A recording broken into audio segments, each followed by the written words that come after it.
Oh, there we go. Now I'm loud. Real loud. It's good. That's good. Okay. All right. Well, we have candidate filing day on March 12th, which is Tuesday, March 12th. We'll have the MOU from the Secretary of State's office to cover the cost of the election expenses for you at the March 19th meeting. And we'll have election school sometime in early April. Do you have any questions? Okay, that's about it. Thank you, Mandy. Thank you. Okay, moving on to the treasurer's office, Ms. Sanchez. Can you hear me? Okay. Good morning, Madam Chair and Commissioners. Today I want to report to you your October general fund balances. Okay. So October, your head, excuse me, general fund beginning cash was $2,363 or $63,358.99. Your ending general fund cash for October 23rd, 2023 was $2,854,502.33. Does anyone have questions over October balances? Seeing none, we'll move on to November. Your November beginning cash was $2,854,502.33. Your ending cash was $2,956 or $56,963.78. Is there any questions over the November cash balances? Okay.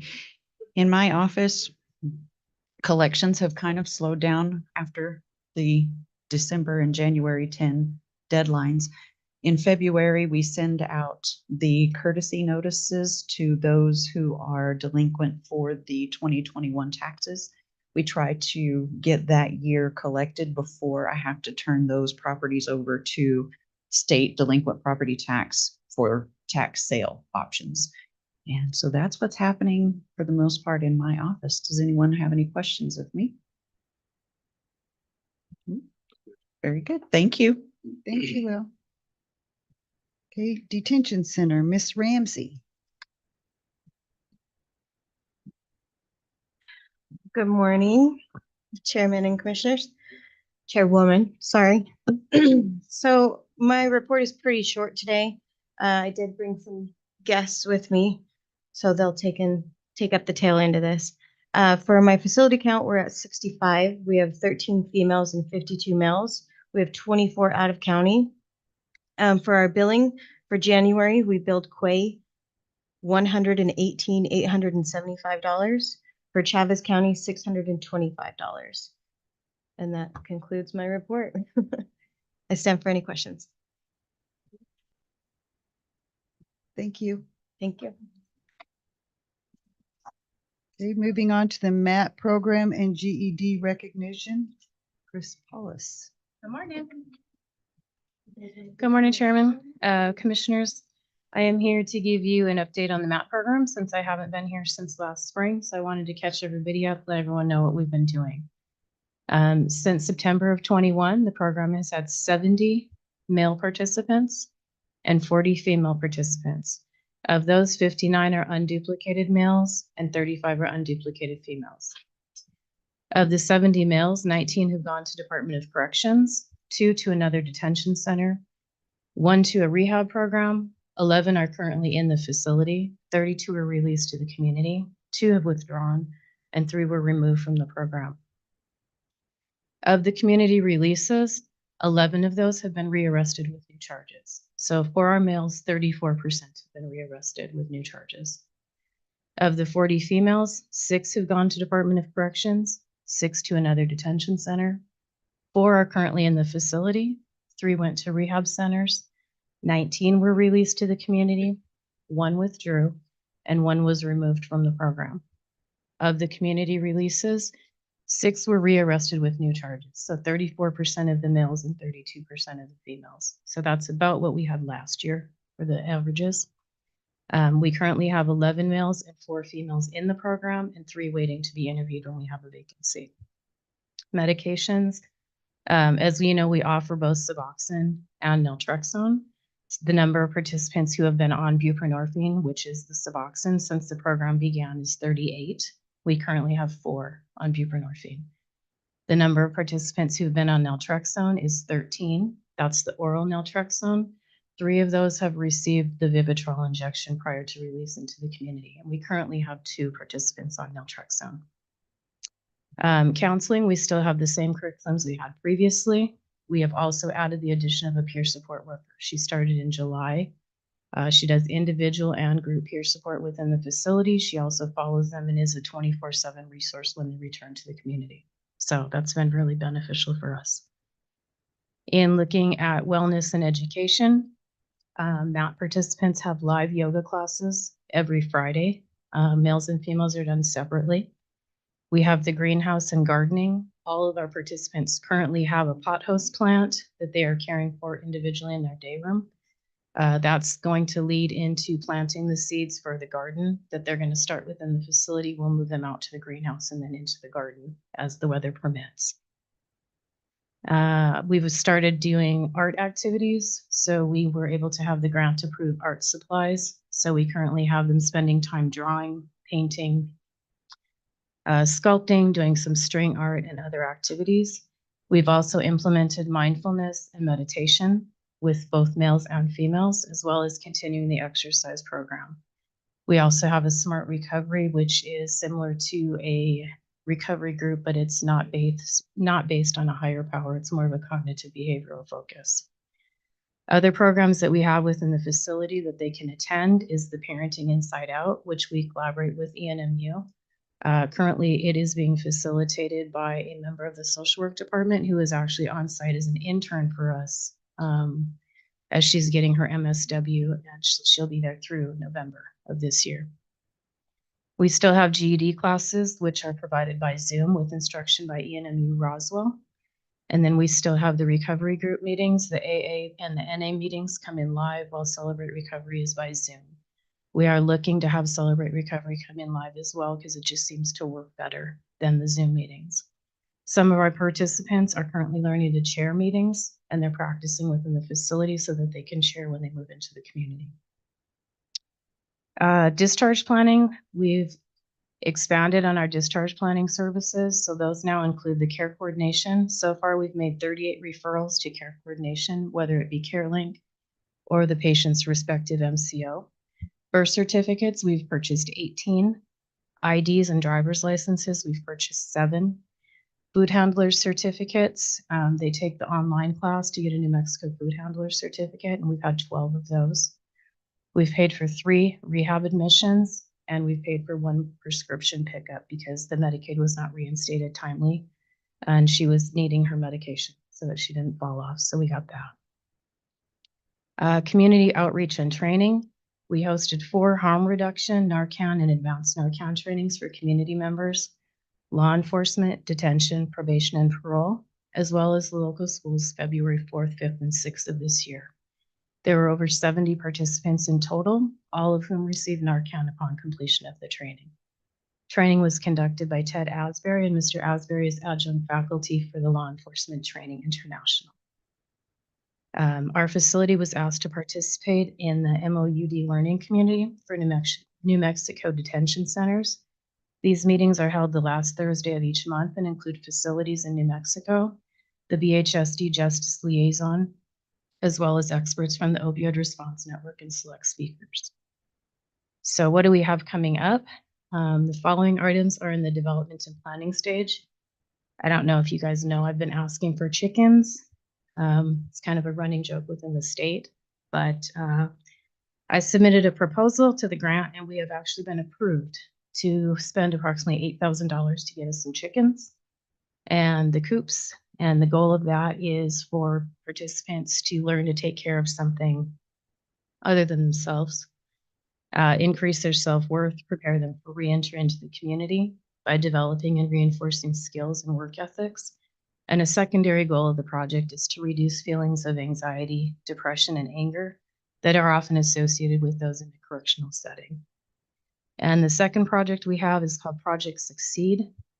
It's an initiative. It's part of a learning collaborative focusing on strengthening support for incarcerated and formerly incarcerated individuals to address substance use disorders as chronic conditions. So understanding that substance use disorder is a chronic condition, just like diabetes, high blood pressure, something like that. And so it's a 5-day training that we're going to participate in by Zoom.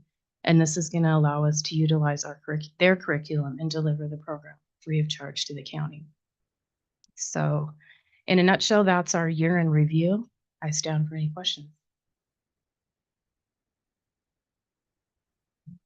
Madam Chair, I want to mention, oh, I'm sorry, Commissioner Savage, were you going to say something? Most of you guys know I worked with behavioral health for 20 plus years. I'm sure you know I left mental health resources.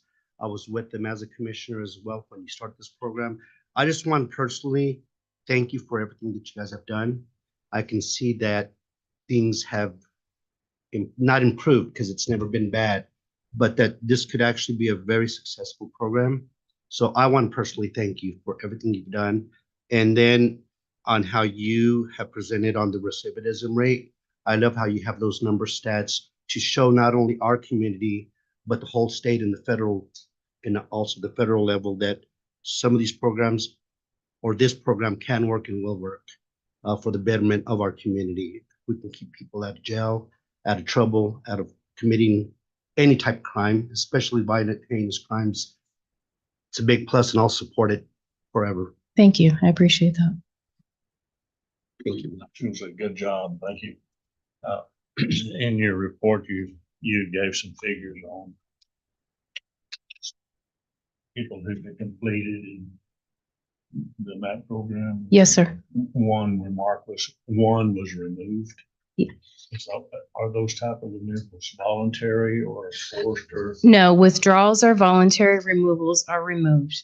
If you have medication and you're diverting, you're using it appropriately, you're trying to share, or if you're doing things consistently within the facility that are against the rules, because we work with infractions. But if you continue to make the same bad choices over and over again, and we have conversations about it and come up with plans to change those behaviors, and you don't do that, we'll remove you from the program and put somebody else in that spot. So that would be a removal. Thank you very much. Okay. That's a great report. I'm gonna stay here for a second and circle back around to the GED program. We started trying to work on getting GED classes in the facility in December of 21. It took until September of 22 to actually kick that off. There was a whole lot of hoops and things to jump through. It was much more challenging than we have anticipated. And we've had several participants take some classes, but they don't typically stay long enough to complete. We currently have 1 female and 6 males participating. When we discovered that we had some people ready to actually take the test, we had to figure out how are we going to make that happen. Becoming a testing site that was approved to do paper and pencil tests, because they all do computer now, was a whole nother ball game. But we did get that done after the kinks were worked out. We have had 3 participants take the actual exam. 2 of those 3 have actually passed and obtained their high school equivalency certificate. Mr. Ronnie Lujan is one of those. He is here today so that we can present him with a certificate of achievement from Roosevelt County, as well as his New Mexico high school equivalency credential. Mr. Lujan told me that he had started his GED classes years ago and quit when he became a father, but decided to try again while he was in detention. He is an example that hard work, dedication, and perseverance can result in success, even when the odds are stacked against you. So, Mr. Lujan.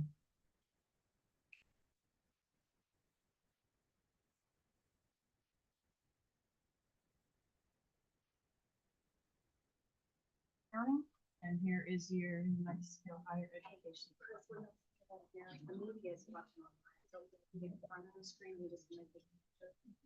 And I know I've worked cramped, but out of curiosity, is this your family? Yeah, if you guys want to take a picture with them, that would be awesome.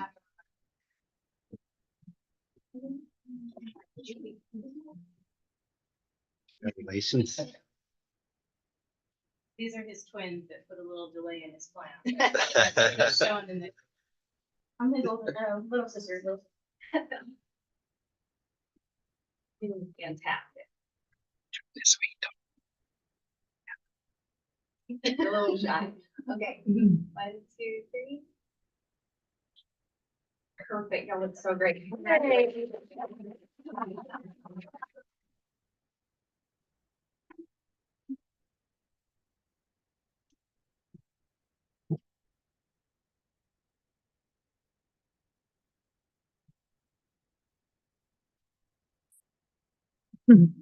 So sorry. Okay. Thank you. Okay, moving on, finance.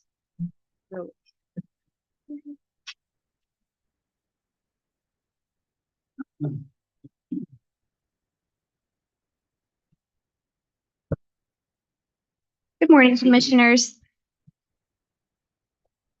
In your agenda packet is the second quarter report we submitted to DFA on January 31st. The reporting activities are from July 1st through December 31st and captures all revenues, expenses, and balances for all of the funds.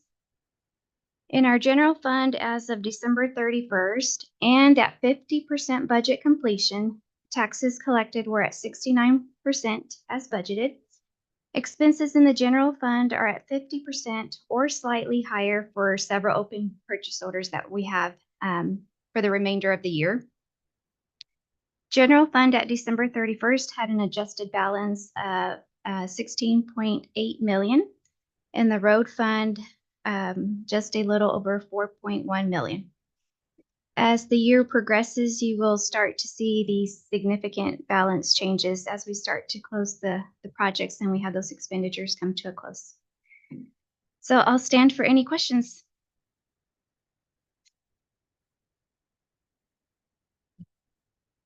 Okay, Thank you. Thank you. Okay, moving on to healthcare, Ms. Weems.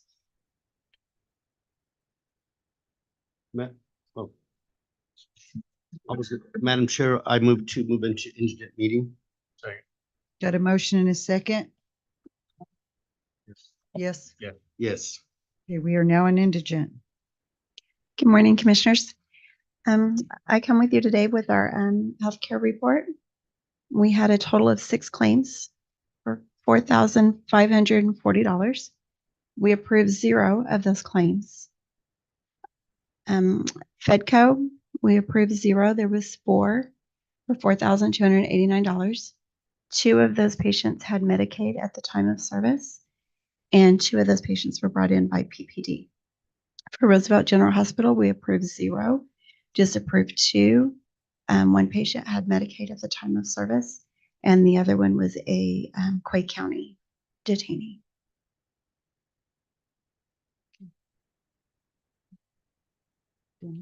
I have nothing. Yes, I'll move to get out of indigent meeting. Got a motion, a second, Dennis? Yes. Yes. Yes. Okay, we're now out of indigent. Does anybody have any questions? Fine, but Madam Chair, I would like to make the motion to approve presentation by Ms. Carla Weems as presented with indigent reports. Second. Got a motion and a second. All in favor? Aye. Any opposed? Motion carries. Thank you. Thank you, Carla. Moving on to road, Mr. Dominguez. Good morning. Okay, so we finally finished Road 20. We're gonna have to work it over though, because the snow took it kind of rutted it up. So then now we're working on 4.5 off of Road T. We're gonna caliche it for now, and then we'll chip seal it when the weather gets a little warmer. Okay, and then the blades, I got one on here in town, NN7, one south of Floyd, one west of 330, south of Road 3, 2 in the Arch area, one on 32, 34 west of 206, one on AB and 17. And we've made a couple rounds picking up tires, trash for a couple of days. We had 2 loads of tires and 3 loads of trash. And we've done some pothole patching. Then we got all the kettle guards that were called in cleaned.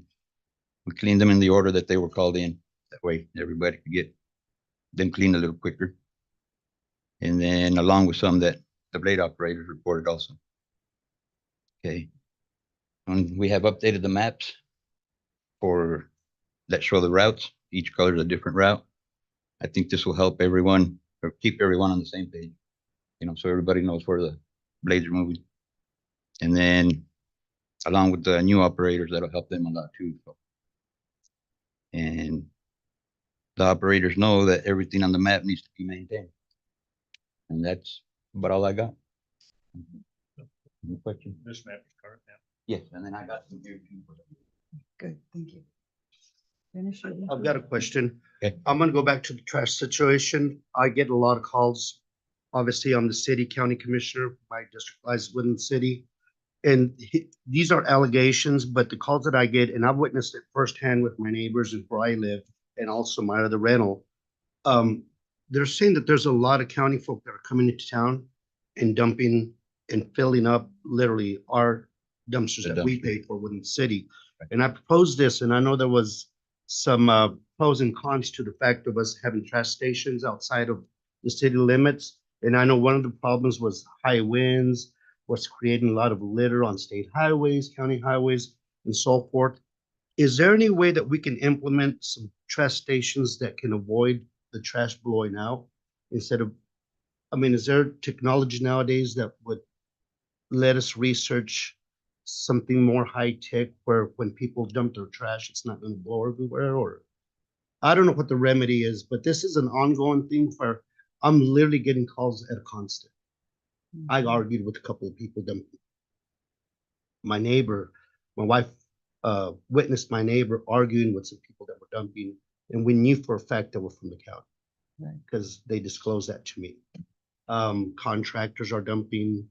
So I just want to revisit it someday and see if there's a solution. And Amber, if you and your office can kind of just look into it, and if you think there's something that we might be able to remedy to combat this, please bring it to us so I can put it on as an agenda item. The sooner than better, because it's taking up a lot of the time of our county personnel as well. Because I'm sure city folk dump out in the county as well. I think it works both ways. So I think we just need to continue to look into this because it is a problem. I think we have that same problem like in municipalities, like county people will dump in even Elida's dumpsters. They'll fill them up in whatever they're in Elida too. So I agree, we need to find something for the county. So that's all I have. Thank you for what you do. bet. You and your Thank you. staff, all your staff. Thank you. I know that. I live in the county and I bring my trash to the facility in town. They'll, a very small fee. Less than $4. It's real reasonable, but I do bring it, and I'm sure that there are other people too. That's a good point. I didn't mention that. All right, thank you. They want? Yes. Between County Road 6 and Highway 70 on P. Mhm. I was coming up through there the other morning, and I don't know if it's a micro seal or if we just chip sealed it. I don't know what we did. But the new, it's already rutting out and it's cracking. It's kind of cracking down the middle of it and stuff.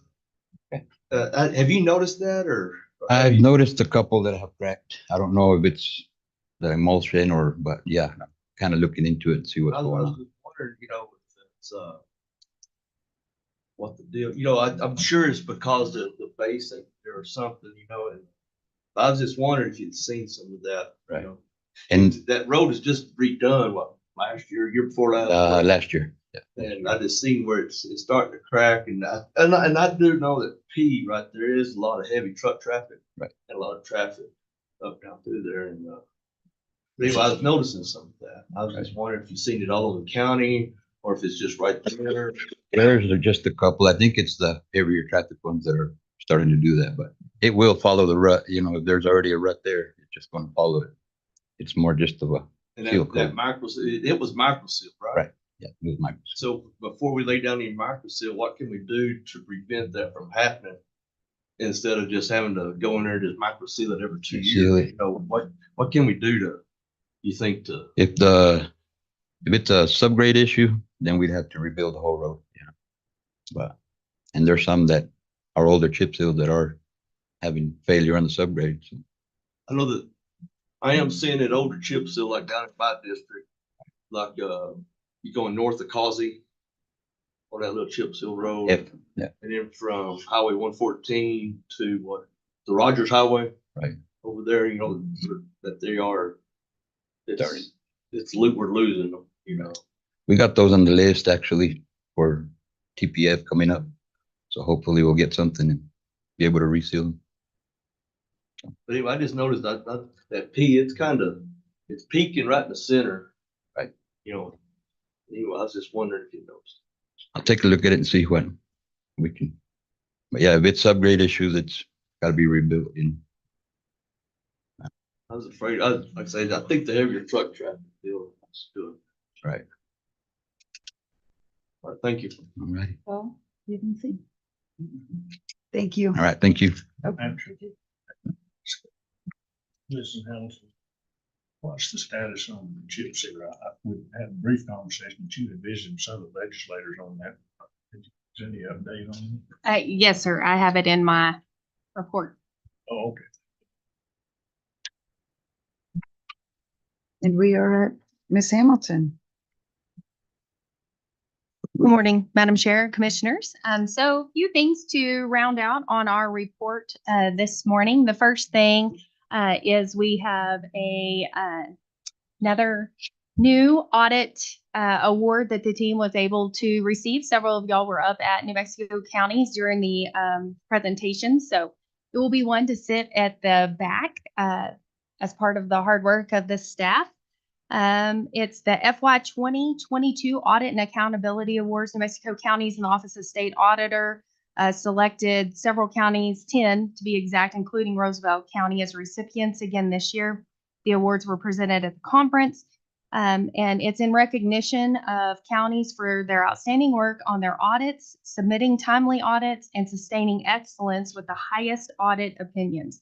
An unmodified opinion is the best option that can be given, and which means the financial statements are presented fairly and by following generally accepted accounting principles. A good audit reflects the county's strong finance department, elected officials, and management. And so for the mid-sized county, Roosevelt County is receiving their 7th consecutive audit award for their financial management and 0 findings and an unmodified opinion. And again, this is for fiscal year 22.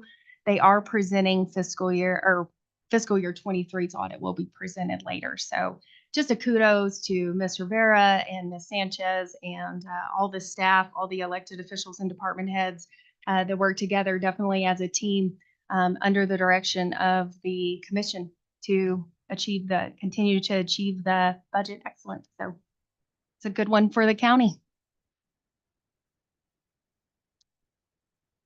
And okay, that takes care of that one. And the next is just a quick legislative recap. There's several of these pieces of legislation, just shy of 70 were on our desk, so they're slowly coming out. Just the highlights in House Bill 2, the General Appropriation Act. It had detention and corrections recruitment at $25 million to try to help with those staffing, as well as firefighter and EMT recruitment of $25 million. EMS Bureau, another $11 million with the contingency of the SB 151 passing for reoccurring, and that one's waiting on her signature. The courthouse funding, there's $10 million in there. They put an additional $15 million for Bernalillo, which leaves $10 million for the others. And y'all remember, y'all approved a project where we were up at the top of the queue. It was just shy of about $1 million request. Half of that would be the county responsibility, but that would be the remodel that the judge was needing on the floor, the second floor that y'all toured. So we would be up for applying for that one. Detention reimbursement was left at $5 million. They were trying to increase that to the actual $7.5 million that it should be at this point. And then the Do It radios, they put $2.5 million in for the new 700 megahertz. Senate Joint Resolution 16 in regards to county elected official salary caps passed, and will be on the ballot in November. And that would authorize the county's Board of Commission to actually set the salaries for all the elected officials rather than the legislature. House Bill 236, this was a big one that we were all working with as well on the public safety return to work. And that one is pending the signature by the governor, and that would allow those that have retired from law enforcement or from government service to be able to come back and fill entry-level positions within the public safety. And then Senate Bill 148 is another positive one for all of our local governments. And this was the removal of the TRD administrative fees. It was approximately 26 million just for counties alone that the state was collecting as serving as the bank basically for collecting the GRT taxes and getting those out in distribution. So we would be really excited about that. It is a phased system that would phase it out, I believe, by like 2028 or 2029. So it's several years down the way, and it'd be 0.25% each time, or 25% of the fees. So those are all coming up. New Mexico counties is going to be hosting regional legislative updates like they did last year. And so as those come out and are beginning to get calendared and registrations for those, I will ensure that y'all are receiving them and get y'all signed up for the ones if you wish to attend. In regards to capital outlay and what was junior bill money in years past, it's now the GROW fund process. They switched it, and we are told that there would be about 70,000 in that fund between Representative Reeb and Senator Nybert. They combined their funds, and we would be able to apply for those through the Southeast COG, and it would be for public safety vehicles, so sheriff's office fleet, those kind of lines of what we're needing. And then as far as the Senate Bill 275, included in it was both the $350,000 for the distributor truck for the road department and $500,000 for the chip spreader. So both pieces of equipment, which were the main focus of what the commission wanted this year, were awarded in the capital outlay. Those contracts would come out hopefully early in July. We're looking at state pricing agreements to see if we can utilize those or if we'll have to go out for our own procurement and such, but we will have everything ready so that when as soon as we can get those contracts from the state, which best case is July, we've seen them as late as November. So in the interim, we're of course finding other workaround solutions for this potential this summer, since we may not have a replacement. So they're starting to work on our existing chip seal, and then also we're having exploratory communications with anyone else that may have one, whether we are able to utilize another one from another county, rent one out and such. Those are all previous conversations that we had presented. So those are the highlights on those. And before I move into insurance, do y'all have any questions on any of those items? Madam Chair, I have a question. On 624, what is that? I don't mean to sound naive, but it's Roosevelt SWCD Shade Ball STRG Building Construction. What is that we got awarded?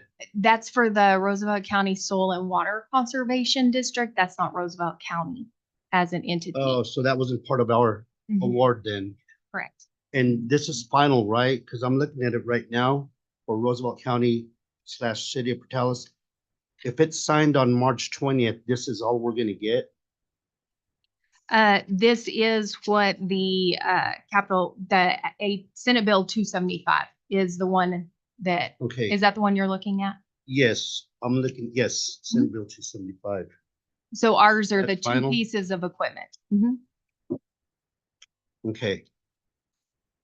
Enough said, I'm not gonna say anymore. Thank you, Madam Chair. Madam Chair, one quick question. If we receive, go ahead to spend the money. After you order the equipment, how long typically does it take to actually get that equipment? So if we get it in April, we can actually get our hands on the equipment. Well, the contract, I think the best case that we're going to look at seeing is in the new fiscal year. So it'd actually be July. And what they have told us is that if they have one sitting on the lot, it will be immediate turnaround. It just depends on inventory and what all those look like. So those are obligations that we have to wait on the state to approve the contract and approve the obligation before we can move forward with issuing a PO. But we are exploring the options with the different manufacturers and seeing what we can utilize through the statewide price agreement, since they have the quantities help to be set there. Mhm. I have one more thing real quick, Commissioner Criswell, just to clarify, point of clarification. So the Roosevelt County Road Improvement Funds, that's earmarked for Portales. I misread it.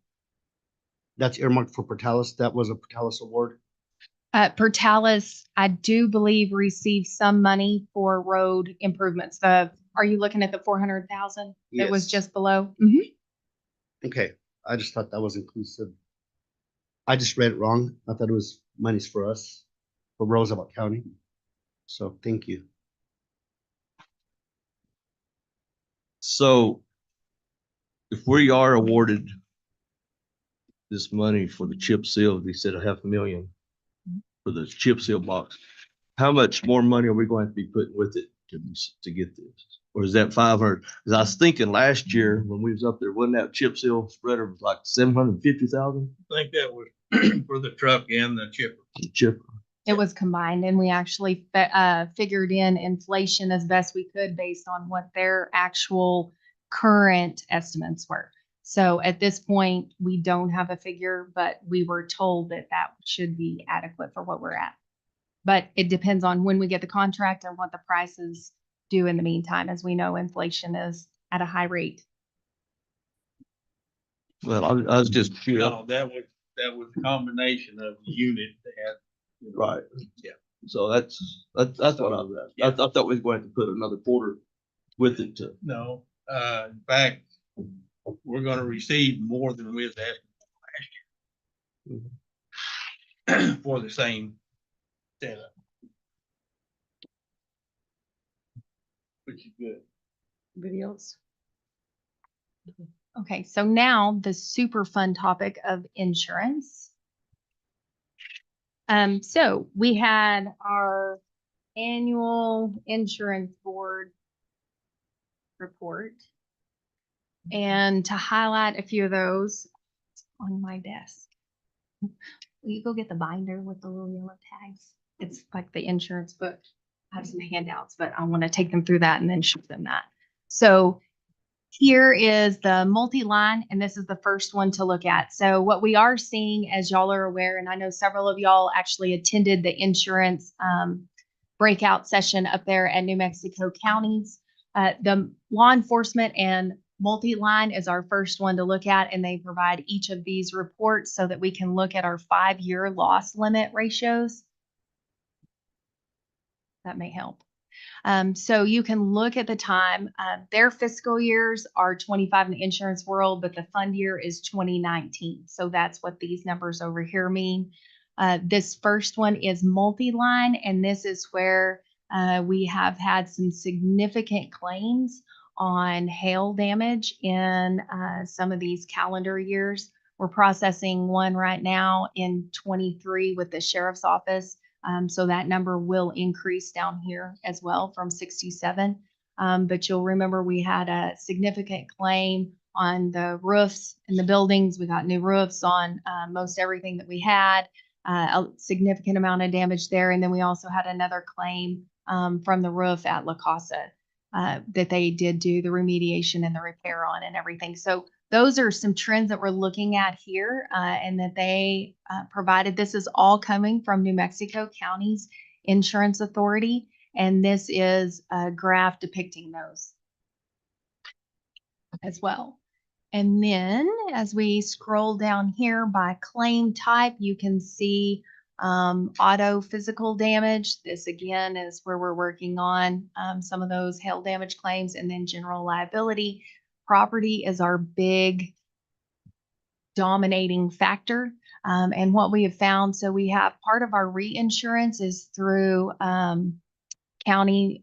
We have New Mexico Counties that does part of our reinsurance, where we've set up our own reinsurance pool to be able to try to handle that, because in the market increasingly challenging to find any kind of reinsurance options. With property, it's a little bit easier. Thank you. In terms of what we are able to have, and we do have the reinsurance that identified we were very underrated.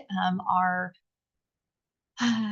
assets were undervalued. They were not, and this is across the board for the entire state of New Mexico. There were buildings in Bernalillo County or in Roosevelt County, Lee County, very much undervalued. And so they had to do a completely new assessment.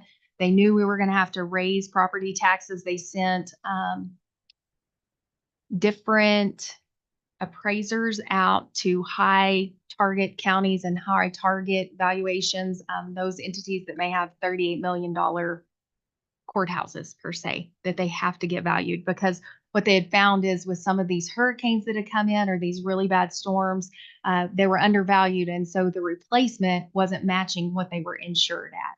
So they may be insured at 20,000. It's going to take 40,000 to replace it. So they had to ensure that everyone's property values came up so that the insured valuation matches what it's going to cost to replace those.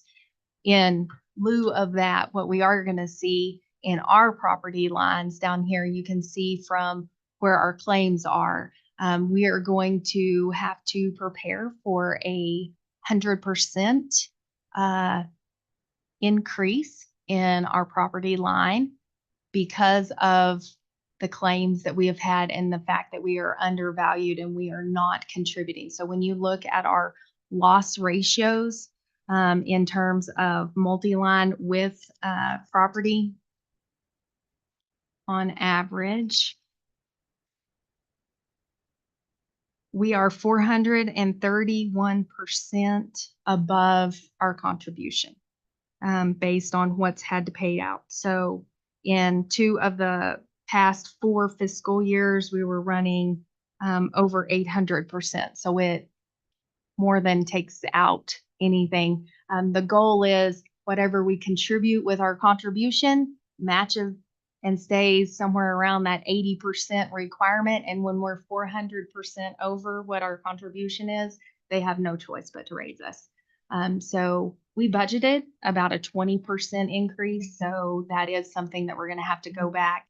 There was no way to anticipate exactly what we were seeing because of the extreme change in the market and how hard the insurance market is right now on the writing. So the underwriting presented its challenges. This is what we're going to be looking at in terms of property. The next one to talk about, this is still multi-fund and law enforcement retention.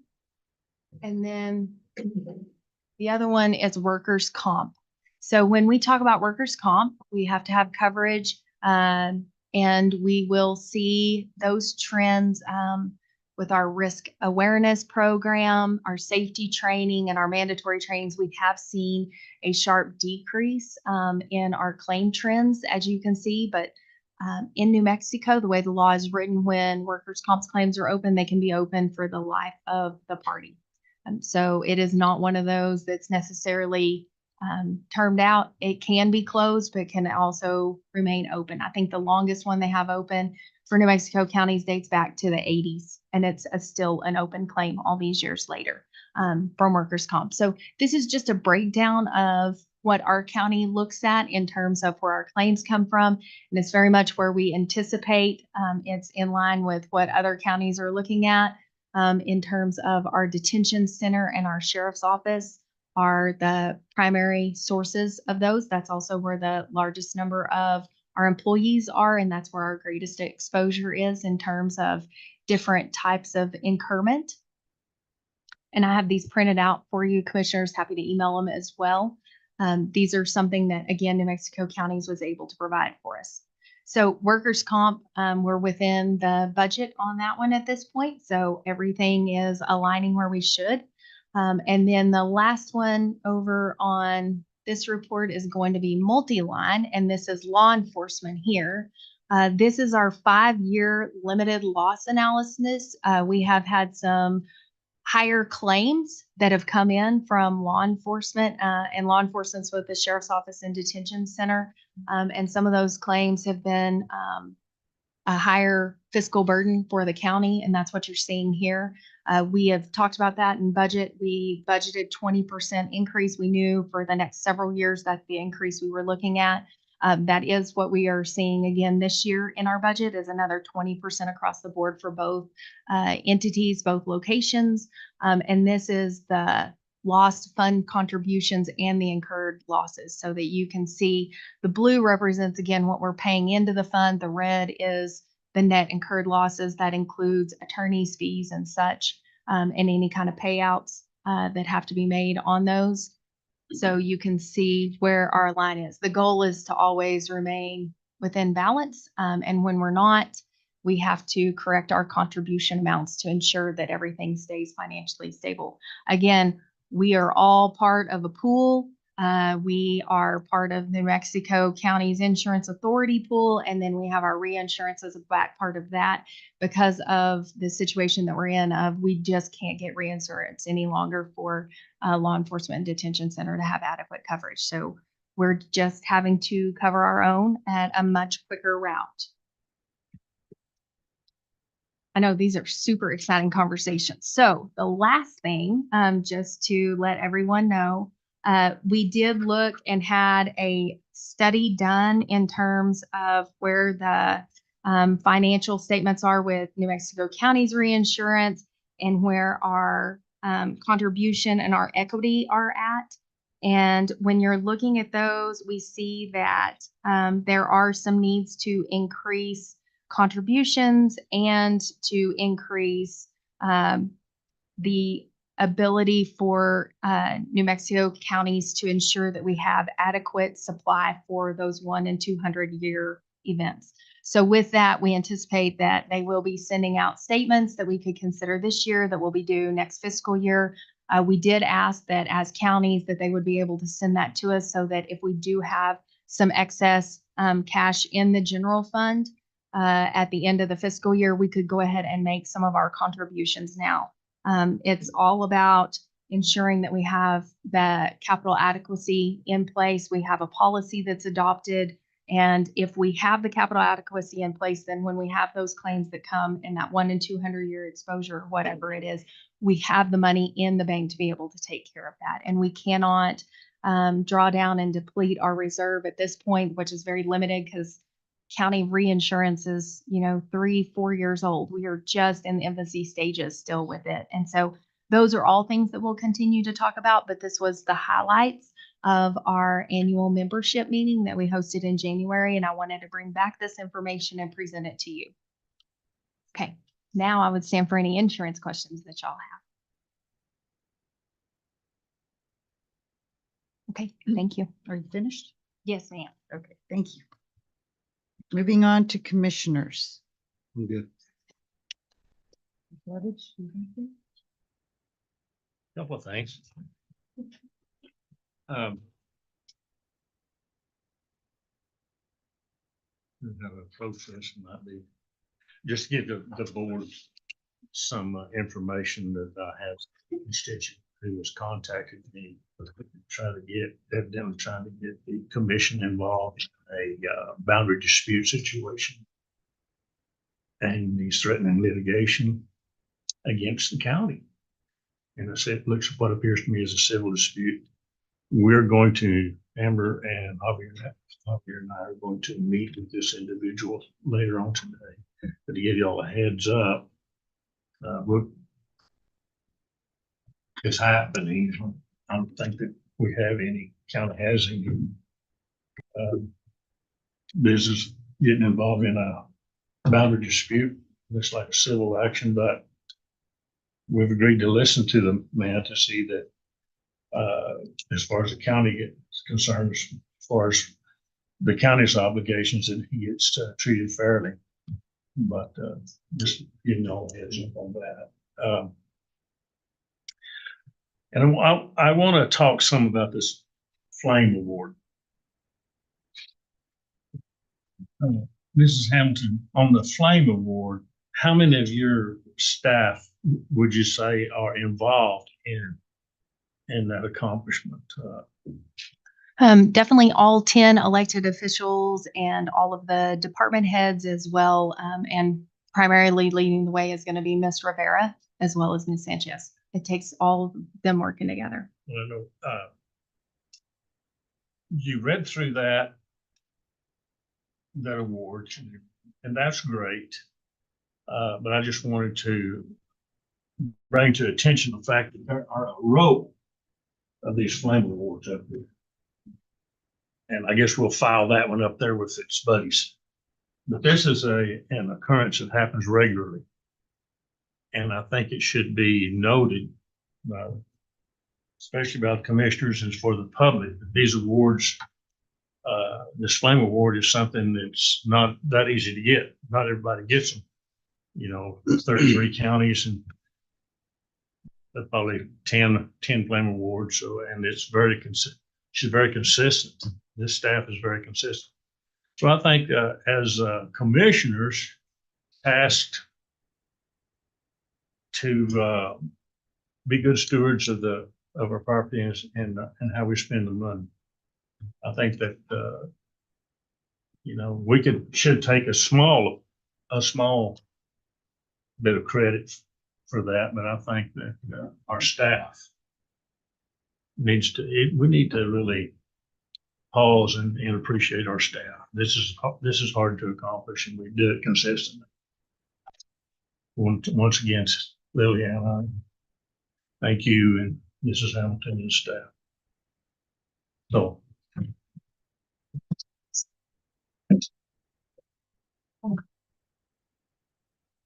What? Do you have anything? Nope. Really? No, I think everything's going pretty good. Had something on my mind.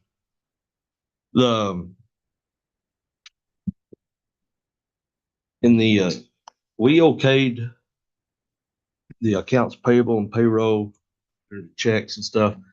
On page 14, bottom of page 14, there was a listing of we bought a pickup, 2024 F-350 pickup, and I think the check was for 97,000. 2 of them. There was Yes. 2 of them. And that was from the junior monies from capital outlay last year. Yes. Okay, and then it had a listing of, I guess, all the add-ons you did for each one of them. That was for 2 pickups. Okay. By looking at it just on the check deals, I was thinking it was 2, but I thought, surely that's not what. I was like, we bought a King Ranch edition, go out there to go work it. No, it was 2, and they were ordered back in August, but we That's didn't what take I was delivery of thinking. them I until. was thinking it was 2, but I wanted to, it hit me, I was freaked out. But anyway, no, it's, that's all I was going to ask. Anyway. All right. And I would like to tell y'all, I went to DC to the NACO conference. It's your standard conference. We had several good presenters on different topics and things and networking and things. I did get to meet with the staff of our legislator. I met with Heinrich's office, Lujan's office, Teresa Ledger Fernandez's office, and I met with all of them. Miss Hamilton helped me put together. She printed out all of our resolutions, ordinances, everything we had on the 30 by 30, the endangered species, WOTUS, all of that kind of stuff. We went with Otero County and Lee County and put binders together and took them into our legislators to explain to them about rural America and the things that we need here and how those things were affecting us. Also, I took some packets on the behavioral health, and I discussed with them some on the behavioral health. And when I was Teresa Ledger Fernandez, she came and gave a speech to us, and when she was there was somebody in the audience that I got talking to, and she is with Stansbury's office, And so they were very interested. So I went and copied one of our packets and made another one because they asked for one. And she said that even though she's not ours, she would still like to be a part of it and help. So anything that we have, she would love to have sent over to that office. So anyway, that was something very positive we got out of that. So anyway, and I have all kinds of pamphlets and anything if anybody wants from the NACO. Okay, moving on to item 6A, old business, consideration of resolution compliance with New Mexico Open Meetings Act. Mr. Garcia. Madam Chair, here's the open meetings resolution. We were supposed to have corrected. I think I found one little phrase in here that's probably still an extra one. I think it's easy enough to fix, but other than that, I think it's good to go. What was the? It's in paragraph 11, and it's just at the very top in the very first paragraph. It says it's in the, well, it's all one big sentence, but there are two times that the phrase is mentioned. In the motion to close the meeting, we're limited to those specified in the motion to close the meeting. We can take one of those phrases out. Okay. But otherwise, it's good to go. Okay. All right, with that, I am open to a motion. Does anybody have one? So Ron, we need to strike we need to make a motion. Approve that. I move that we approve that. With the Suggested by. With the correction? Approve the open meetings act. Do we need to strike the other resolution 2024-01? Don't we need to strike it? it? Need to amend it. It's the same resolution and the same resolution number. It wasn't approved last time. It was only tabled, so the same resolution did number table it. is still there. That's why it's in old business. Yes. Okay, I have a motion. Do I hear a second? Got a motion and a second. Dennis? Yes. Yes. Yes. Motion carries. Moving on to 7A. Only one on 6. Okay. 7A. We need to go into a Board of Finance. So moved. Got a motion and a second. Dennis? Yes. Sorry. Yes. Yes. Good morning again, Madam Chair and Commissioners. I wanted to update you on how our investments for general fund are looking over the last 6 months. As you see in your report, we have a total earned interest thus far as $130,810.81 for general fund. Does anyone have any questions of me? All right, very good. Thank you. I'll move to get out of finance meeting. Motion and second. Dennis? Yes. Yes. Yes. Motion carries. Okay. I make a motion to approve presentation by Ms. Sanchez. Second. A motion and a second. Dennis? Yes. Yes. Yes. Motion carries. Item 7B, presentation of revised Roosevelt County Fairground Draft Master Plan. Mr. Lehman, Martinez, Spinks, and Ms. Hamilton. How are you? Good, how are you? I'm good. We have a busy day, it looks like today so far. I've been working with Amber and Gary on the master plan for the fairgrounds and wanted to update you where we're at. The items that are highlighted in yellow are what we're looking at doing first as far as phase 1 of the master plan. This would include some ADA parking by the special events, ADA restroom upgrades, and then an outdoor patio space out in front of the pavilion, which would match the same design as you have at the special events building. You know, it's kind of a pitched roof, and then we're also looking at the horse stalls up in the fairgrounds northeast end. Oops. So we're gonna build two with 50 stalls in each. At the north end, it'll be a metal building structure. So, you know, that's the most cost-effective way to build those. These projects will be out. I'm hoping to get these out at the end of February, first part of March, so we can get them bid and constructed within your timeline for the grants. If you want to go to the next page, Amber, I'll show you what we're doing. I just have the master plan up first, John, as the first agenda item, because this is a separate, and then we can brief them. Oh, I got The you. next is the scope of work on the recreational Okay. grant. So the goal is, Madam Chair, Commissioners, is to be able to get this to a point where we feel confident with this being a master plan that we can work off of for future grant funding. As y'all are aware, we have just over $1 million that have already funded the horse covered stalls, the doubling, you know, the addition of 50 new ones, plus both of those being covered facilities. And we'll cover some of that scope over here with the pavilion work and everything.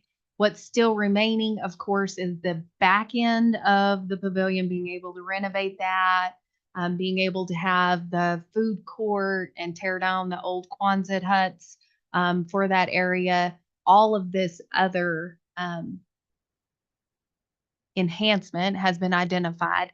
We did remove the covered outdoor arena. It's just so far down the way, and there was concerns about the status of the existing arena. So these things that are in here are things that have been blessed and addressed by meetings with the Fair Board. We had a great meeting with the extension group as well, and we included 2 different bathroom projects that are within this. So there'll have to be a plumbing line that would have to be added to the Jake Lopez building, a new addition of an ADA compliant toilet or restroom off of the McAllister room, so that when we have voting going in there and they can't get across, they aren't having to go out to the extension. So that's in there. And then remodeling the existing restrooms that are there to make them more functional. Mr. Lehman went in and toured those with Mr. Spinks and myself of the possibility of being able to flip the men's and the women's and add more stalls in the women's, being able to use that back room. There's a lot more expansion over there that's capable. So those 2 projects were added and highlighted as well after hearing some of those concerns from those that are renting the facilities. Everything else, I think, was what was included in here before. We did ensure that we have the new chain link fencing around. We have the decorative fencing up where it's the entrance, but replacing the existing chain link fence around the back and external sides of those are what was the other thing that was identified. That's right. And we, what we did is Gary and Amber and myself walked around and looked at what the master plan is saying, and pinpointed some phasing that could happen. So that's kind of where we're at. Pretty much the master plan stayed pretty close to what it was when we met a few months ago at one of your meetings. Added some things, and we're looking at doing a couple of projects real quick to take care of some grant money that Amber has procured. So if there's any questions on the master plan, you know, the master plan is always evolving. It's never I have a question. really quite finalized, but So I think that I don't understand why the Quonset barns are, I think, are our biggest issue at the fairgrounds. How far down are those Quonset barns on the list of being able to do something with that area? I mean, we have issues with them every year at the fair. They're on the phase 1. It's just getting money to, so what we heard very clearly from the Fair Board and those exhibitors that utilize those is we need a place first. So the goal is to be able to renovate the pavilion and safely move everybody over to that facility and have that set up for the display booths and the merchants area, everything that we can, and identify what needs to happen there. And then once we have a location for them, then being able to tear down the existing Quonset barns. It'll all be about timing. The other thing that the Fair Board asked is just that we do not have anything going on during the fair period. So the recreational grant was for things that we could get done within 6 months of what could be done between. So all of that work should be completed before the fair comes to town, per se, in that August. So it's all about funding. If y'all adopt the plan and the fairground stays up in the high, then we will continue to ask for funding. It was one of the top requests. We submitted it with our request with the capital outlay. So we would continue to be able to focus on that one and say, okay, phase 1B, we've got the bathrooms done. We've got the ADA stuff taken care of. Now we need the funding to put in the other concrete flooring, to put in the display booths and everything that they need in there for the home arts and merchant functions. How much square footage will we be losing versus the Quonsets going over to the pavilion? How much square footage would you be Yes, sir. losing? How much square footage would we be losing from the Quonsets, from the area in the Quonset barns over moving everything into the pavilion? Yeah, as we're showing up in the north or the upper left-hand corner, is that what you're asking? Because I'm not sure how big the Okay. Quonset are. Well, that's But- my question. You know, we have in the merchants building and home arts, we're going to take all of that area and put it into the pavilion. And so I was wondering just how much are we going to be losing? How much square footage are we going to be losing trying to cram into the pavilion? What those two Quonset barns are holding, Right. and the booths and everything, and we're going to be putting them into the pavilion. I was just wondering how much square footage are we going to be losing? How much space are we going to be losing by Yeah, doing that? I don't know that off the top of my head. I mean, we're showing some conceptual designs of what can move to the pavilion. Up there at the upper left-hand corner of the screen. I could find that out and get with Amber right away on it. Because I don't know. I just know from constituents, I've had several phone calls about this, and I know Amber has too, about the home arts and the merchants being moved over into the pavilion. About, are we going to be able to fit everything in there? Mhm. And so I was just, that's a big concern for me by making a food court out of the two Quonset barn areas and taking all that area and moving it over into the pavilion. It's going to, without going in there and taking out the bleachers, knocking out the walls and opening that pavilion up into one big area. Well, the goal was to be fiscally responsible and utilize what we already have. So it's cost prohibitive to tear them down and build a new one. And it's that careful balance of not wanting to also be competitive with some really great private venues. These places are utilized one time a year, like the home arts and the merchants are one time a year. It's only during the week of the fair. So how can we utilize a space like the pavilion that isn't utilized heavily during the fair activities? That was the recommendation that we looked at from those that we talked to. I did talk to several constituents because we displayed this during the county fair. We talked about if there was a need, we could always expand the pavilion toward the carnival area. There is some room there. So if we need to expand to allow for more square footage, we can. There are a bunch of empty booths that they fill up with people in the home arts building that may or may not be needed. And that was something that the fair board was going to work to identify. Because a lot of times they have a lot of dead space that they just have to find somebody. I mean, I know the county, we put in a booth last year just to take up space. We Yeah. had 3 empty booths last year, but then after the fair started, then they came and said, well, I didn't know. Well, they're now in that position where all the email address we had was for somebody else. So all of the information we were sending was to somebody that's not even there anymore. Mike, We should be able to do this. And I know several of the extension women wanted to be part of it. They had recommended we look at some of these other places that had set up some really great displays that they liked. So this is all, again, just conceptual. These aren't final plans. These aren't building plans. If it comes to where we need to add on to the pavilion, what we're seeing is there's a lot of space in those Quonset barns where those jars are put on display, but then there's all this empty space in the back. Well, how do you actually utilize the wall space and go up and not have to waste all that space in the back? You could actually have flip down displays. We've looked at plexiglass or heavy glass to be able to go there to keep people off of those, but to be able to have those quilts hung up the walls and everything.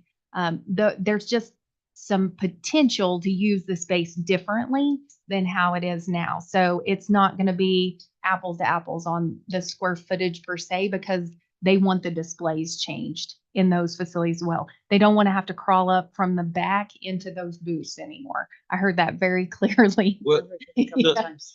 and I guess what I'm saying on that square footage deal is you're gonna need that square footage though for the traffic that 1 week gets of people going through there versus it just being full of booths and nowhere to walk for the traffic on Friday, Saturday, especially on Friday and Saturday, that they get packed in, you know, and so that was another concern of mine for the safety of the public is, you know, going in there of how crowded it might be in there going through all that stuff too, you know, if it's all packed in there, you know.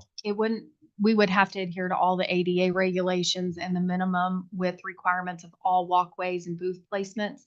The goal was to have some type of mobile areas to where the merchants can set up those booths in the center, much like what they do with the concept of the Peanut Festival. They come in there, they set up booths, they do their display, they tear them down so that you can continue to use the pavilion for other things throughout the year. So you just want to be able to use what we have, but figure out how to use it better.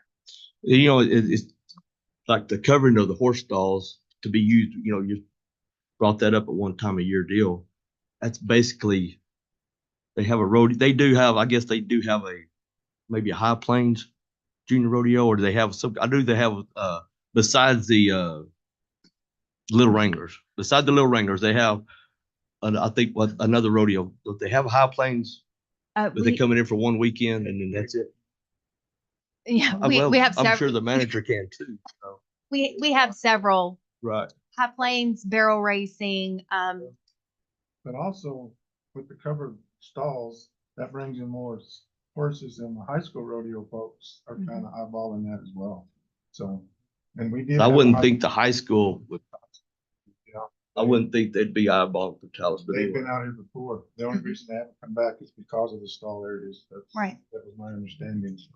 We need to double the space and they need them covered because the outdoor arena, everything functions, and we have the buck and shoots and everything that they need for the rough stock. So it works as another venue and a facility. We have, I don't know, probably at least 30 different horse related equine events that throughout the year that we'll be utilizing it, between the barrel races, the team ropings, the Little Wranglers Junior Association, as well as the other ones. And the 4-H has been having horse shows as well. We're starting to kick them up a little. It's not great, but they are using it. So. Excuse me. Real quick, I think it's all about enhancement to promote more events to come to our county, just to promote our communities, GRTs, everything else. I know we've been talking about this when I was first a county commissioner since the year 2000. So that was 24 years ago. And now that I see it coming to fruition, one step at a time, one stage at a time, I'm all for it. I just think it's going to promote our community, number one. Number two, I'm trying to envision the two barns because, you know, I grew up in Portales going to the fair since I was a little kid. And then I'm trying to envision the pavilion. And I know you guys don't have square footage, but I don't think when it's all said and done, there's going to be much of a difference on square footage. I've been to the Peanut Valley festivals as well. We used to partake in them. And I don't know, I'm curious to see the difference between space that's used or usable space. And then the safety that Commissioner Criswell mentioned, that should be a concern of ours. You know, if there's heavy traffic, but Yeah, I'm curious to see that as well. Yeah, I can get that.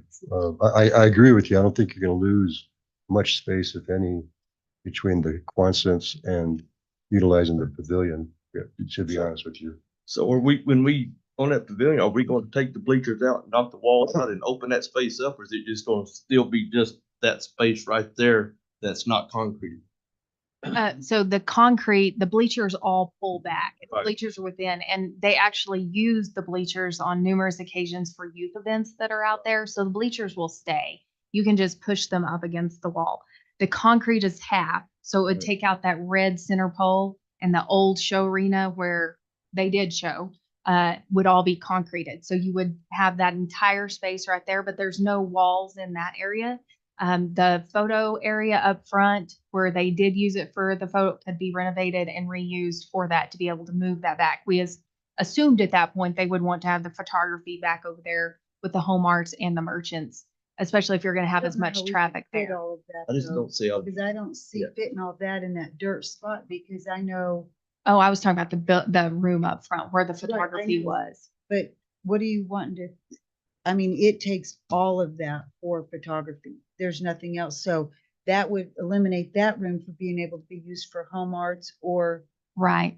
The goal is home arts and the Merchants. merchants all utilize the pavilion. And again, if it's a space thing and they need to be added on, y'all are able to do anything you want. It's just trying to find a conceptual design to start working with to guide the building process and the funding process for the grants. So then the next phase would be to be able to get funding to expand if we need to expand, however it needs to look, to house what is currently housed in those two Quonsets. Well, we have, like, if you'll go to all the other county fairs around here, you can look even at Lee County, and they have an amazing fair.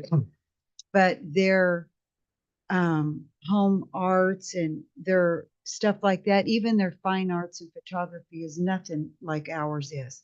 But our home arts building is, standalone in New Mexico, the way we do ours. We're the only ones that still do it like we do, and the merchant building and things like that. But our home arts, I'm very proud of what we do here in Roosevelt County, because we still do that. We still have people canning. We still have people doing fancy cakes. We have all of that. And I think that's important to our community. But just that back area that's dirt now, that would have to basically house the way we're saying, if we're going to put photography back in that front room, because that one little walk-in area where the bathrooms are, it's not big enough to hold two of the merchant people. And that back room is no bigger than, that dirt area is no bigger than one of the Quonset barns. So it's like we're losing a complete Quonset barn. We can get measurements to compare Yeah. again, and all of that can be expanded if we need to bump that out to the north, or however we need to look at expanding the pavilion. But if you look at where the bleachers are and all that concrete, and you're adding on twice that much, I just don't think you're losing that much. But if we're not taking the bleachers out, that Well, those whole fold area- up against. they're always folded up. They're folded up when I go in there, but they're right up there against the wall. But if they're still there, that's no space. But what's left is still about the same size as one of the Quonset barns. Okay. Well, we'll certainly check that. I know, when you came here in July, I guess it was in June Mhm. of last year, when you come up here and gave the same kind of presentation and stuff, we had these concerns then. And we haven't seen, we had the same concerns then as we do now. And it's still just pushing the same concept. But I know, like, when the little kids stuff on Saturdays, when the little kids are out there doing their stuff in that deal, and yes, the stands are pulled out there, just that dirt deal, it's full. And it's not that big of an area. And so when you're thinking of moving two Quonset barns that are 40-foot wide by 60 or 80-foot long and moving them into that pavilion, I just don't see how we can put everything in there. And so, and that's just a big concern of mine, and it's been a big concern for several constituents that have voiced their concerns to me about it. And I'm speaking for them. And And anyway, I think we need to look at that before we do anything, you know, Sure. before we break ground. Commissioner Savage, did you have something you wanted to say?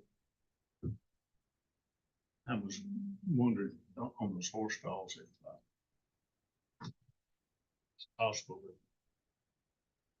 that Charlie or Bennett or somebody working with the college, if they knew there were horse stalls available there, that some of those college kids might use during college rodeo. Is that possible? Can they rent them?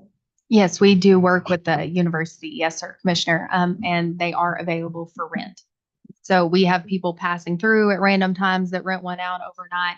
And then when they come in for different events or when the university has their annual thing, which was this last weekend, yeah, And, they would be able to use them. and how about students? There's a lot of students, because I've inquired into this, that want to bring their horses when they're students and not necessarily in rodeo. So they get private individuals that'll rent them out a horse stall out in the community. I had a couple of friends in the Lida area that did that.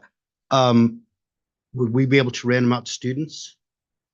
We don't rent up Non-rodeo? not for long term because of the liability of having we just can't guarantee Okay. the safety of the animal on there, but for events, they would be able to utilize them if they were coming in for any of those.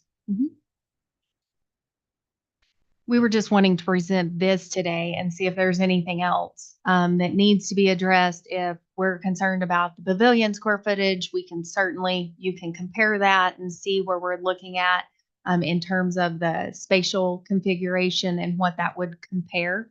But overall, we want to ensure that we have everything else. I know y'all have had this in your packet for several days. So did you see anything else that wasn't included that you wanted to see included and addressed, or did anything else change? I've got another question, Madam Chair, Commissioners.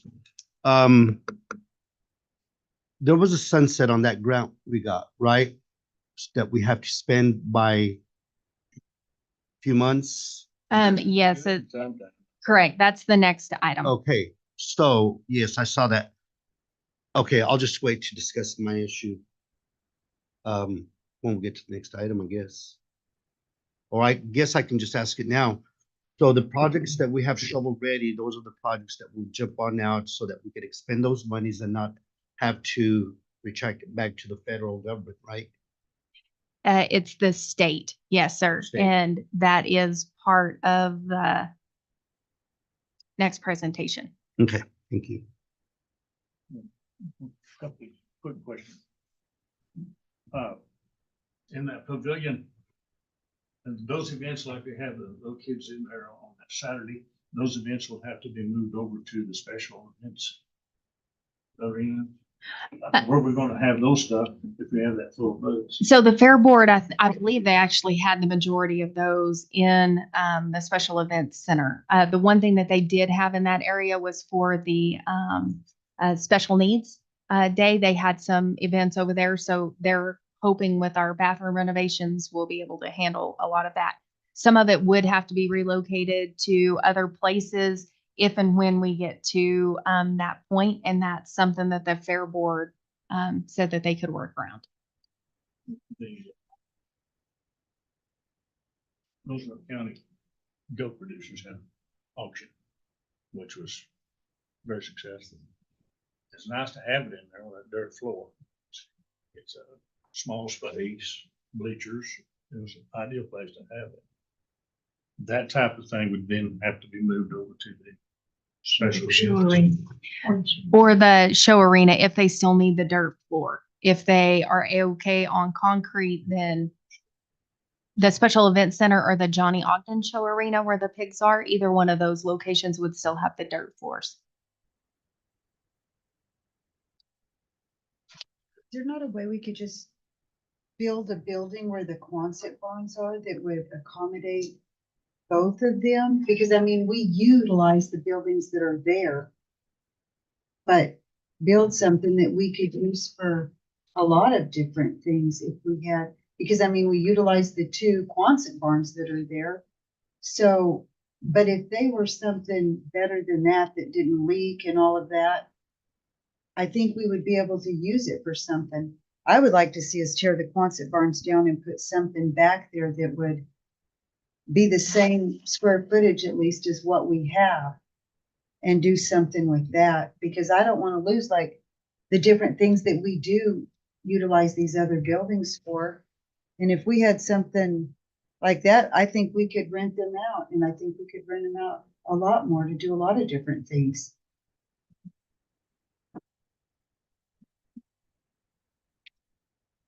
There's a lot of information and things that we're talking about today. I don't even know if I would be comfortable with, or would be prepared to make a motion to move forward on this particular agenda item, because these are long-term projects. My concern, since this is my last year, is the shovel-ready projects and the monies that we already have. So I don't know if I would want to recommend a motion to table this, whatever the pleasure of the commission is, or do we? You don't even have to take action at this point. Okay. Good. That was my next question. Thank you. I think we need to put this back on the agenda for another discussion. Next January. No, just another discussion when we have like square footage ideas and Exactly. more options of what we can do with the different events that we have in the different buildings and what the plan is to do with them. We can also get some quotes on how many million it would take for a new building. I think we had looked at 10 to 12 million potentially to replace, so we'll need to get a price tag on some of those things that they're wanting to look at. To replace the pavilion. Like Commissioner Dixon said, instead replacing Okay. the Quonset with a new one, getting an approximate space.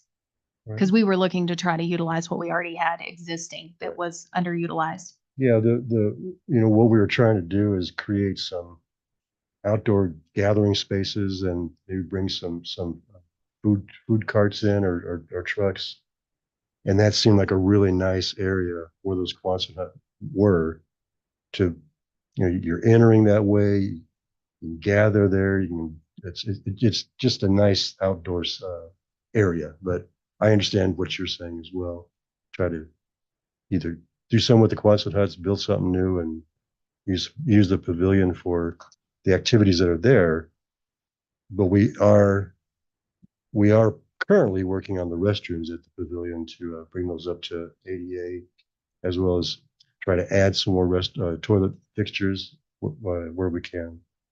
And I know that we have like behind the Quonset barns that we have there now, there's a huge area back behind them that we just put the barbecue pits and stuff like that when they do that. So, I mean, there's still area for, if you wanted to utilize it for food trucks or whatever back there, there'd still be plenty of area to do that behind where that's at. Great. Okay. They've got a parking place. Good for the parking place, park out in the parking lot. But utilize the parking lot. That one we paid. Okay. I'm ready to move on. Me too. Okay. Do we want to talk about what we're showing for the The next pavilion? item. Yes, let's see. Okay. We could just go down. So right here, this plan shows the stalls. These are the two 50 stall structures out there off of the Kearney area, if you will. And then that's just some ideas of what it would probably look like being a metal building structure.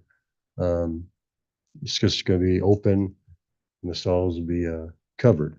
That's pretty much what that is. So do you have any ideas or questions about the stalls?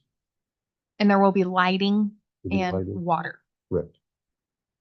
There are stalls already, some stalls already there. Right? There are some on We're the, not just building a top over those, we're actually making no, new stalls. correct. That's correct. Well, we're putting a top over the first 50. And then we're building another set of 50 and putting a top over them. Oh, Just to okay. clarify, we're utilizing what's already there, the first 50. Sorry. That's correct. Are these gonna be open span? Yeah, there'll be open span, no columns in the center. Expensive. Huh? Gonna be expensive. Could be a little bit pricey, but, it'll be a nice structure. So in other words, we could clear out some of those stalls and utilize that area for something else if we needed to.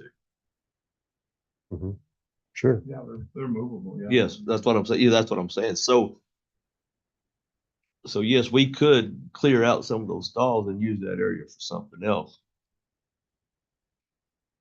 You know, it might be a little hotter, but we can't do it. I'd like to reiterate for point of clarification, since we're on this agenda item 7C. This is once again stuff that's shovel ready that we need to utilize that $1 million grant money that we got that's got a sunset on it, right? Correct. Thank you. If you want to, go down to the next one. So here's the pavilion. And, what we did is the existing toilets, as you know, are down in this lower right-hand corner of the plan. So we've created ways to get to the toilets from inside the building as well as from the outside of the building. We added, I believe, 1 or 2 new water closets for the women's side over here. And, went back in with the same number that we have for the men currently. And then all of this out in front would be a covered gathering space or picnic space with some tables. And again, the entry will look just like the stage, the building right next door to it. Try to keep that theme going with those buildings. This next plan is just an enlarged plan of it. We did create a changing station room, excuse me, off of that lobby space there. And again, that's just showing the timber structures that we'd have on this covering. And another thing we're doing is, I don't know if anybody's here has been up on that second level where it's pretty much mechanical equipment. We're going to redo the floor structure up there. It's kind of spongy and a little iffy to walk on, I think.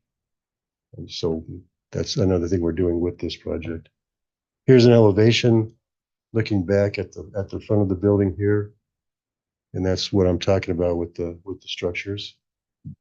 And then we have some interior elevations of the toilet rooms. You know, we'd be using tile and making it very maintenance free with the type of tile we're planning on. And that's pretty much it for that building right now. So do you have any questions, thoughts, ideas? The office that's above that, the restrooms there, where those Correct. stairs, that was remain there. Yes, it will. We're just going to redo the floor. We may have to replace the water heater, which I think is up there. And I think the mechanical is still in good shape, so we're just going to reuse that. But yes, that will remain. What's the price tag on this, what you presented so far? I don't have that right now. It's going to be around 350, 400,000 or so. It's not included yet for how we're gonna enhance that midway area, but all the other grant monies to do the like landscaping and tables and all that, is that inclusive? in That's this grant? this part right here is, so this front picnic area, all going to concrete and being ADA accessible is included in that. So this one project, so the horse stalls are one project with the open span, 2 covers. And then the other project is the renovation of the 4 restrooms into 2 and the addition of the covered ADA picnic area. So that will be one, and we will have to have 2 different proposals out there for both projects, and that will encumber the remaining grant funds we're anticipating. The commissioners may laugh at this. I know Commissioner Dixon will, but I wish some of this money could have been used to replace the chain link fence that I've been fighting so many years for.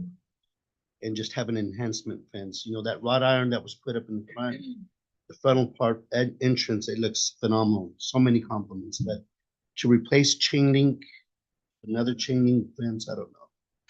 Well, and that's later down the line on the master plan, but if it's something that the commission wishes to do, the chain link is definitely gonna hold up a little bit better for those, and it's only in the areas where it's not the entrance. I mean, I feel like we've got a lot of the entrance dressed up now with Yeah. the wrought iron, but Chain link just reminds me of an institution, in my opinion.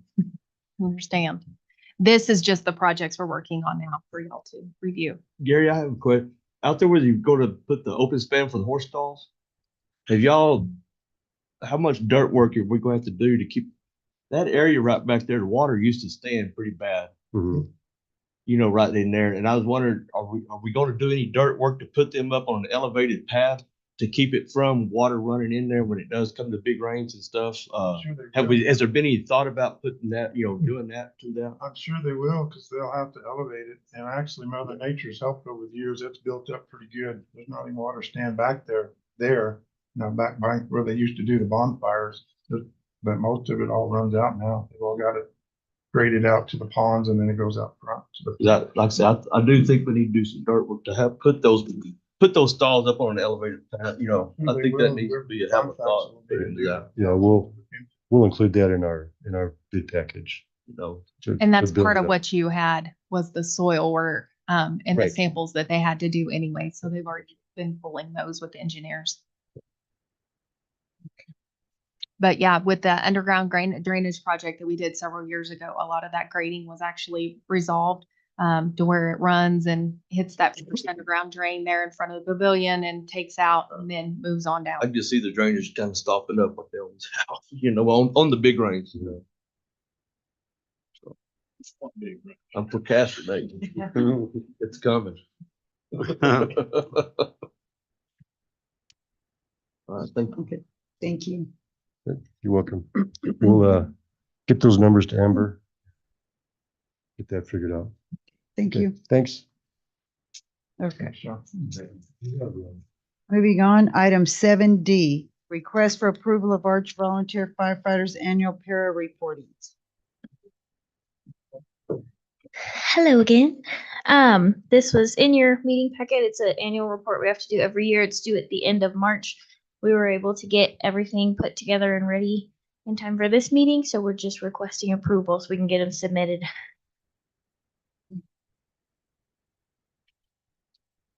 I'll move to submit agenda item 7D as presented by Lauren. Got a motion and a second? Well, Yes. Yes. Yes, Yes. motion carries. Yes, ma'am.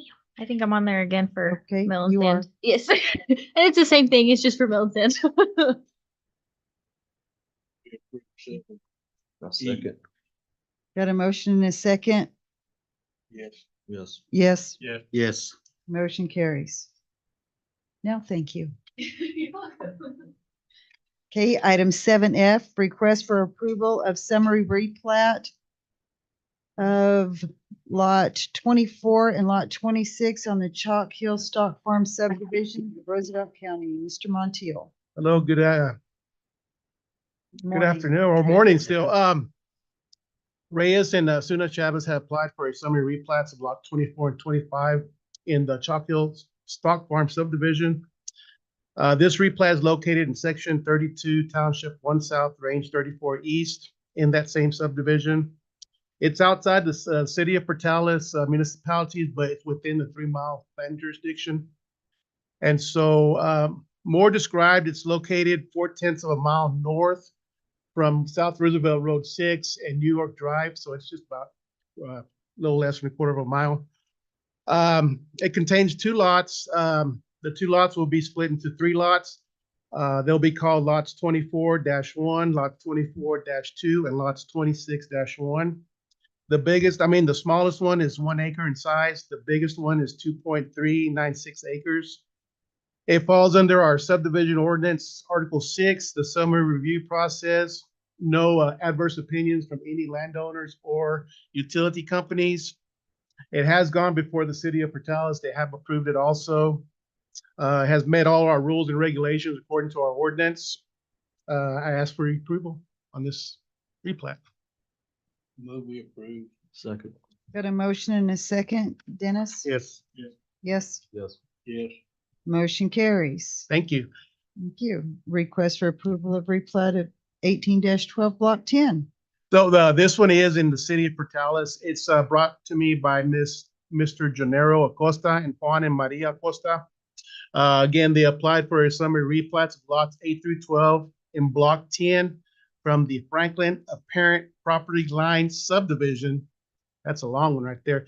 But this replat is located in Section 25, Township 1 South, Range 34 East, in that same subdivision. It is in the city of Portales. It's located northwest of the intersection of Knoxville and East Amazon by the high school. I think back in the day, they called it the old JJ Burgers place, but that's the location. So they want to replat those lots, the 5 lots, they want to make them into 2 lots. The 2 lots are going to be called Track A and Track B. The minimum size is going to be 0.16 acres in size. The biggest will be 0.20 acres in size. Again, falls under our Article 6 summer review process.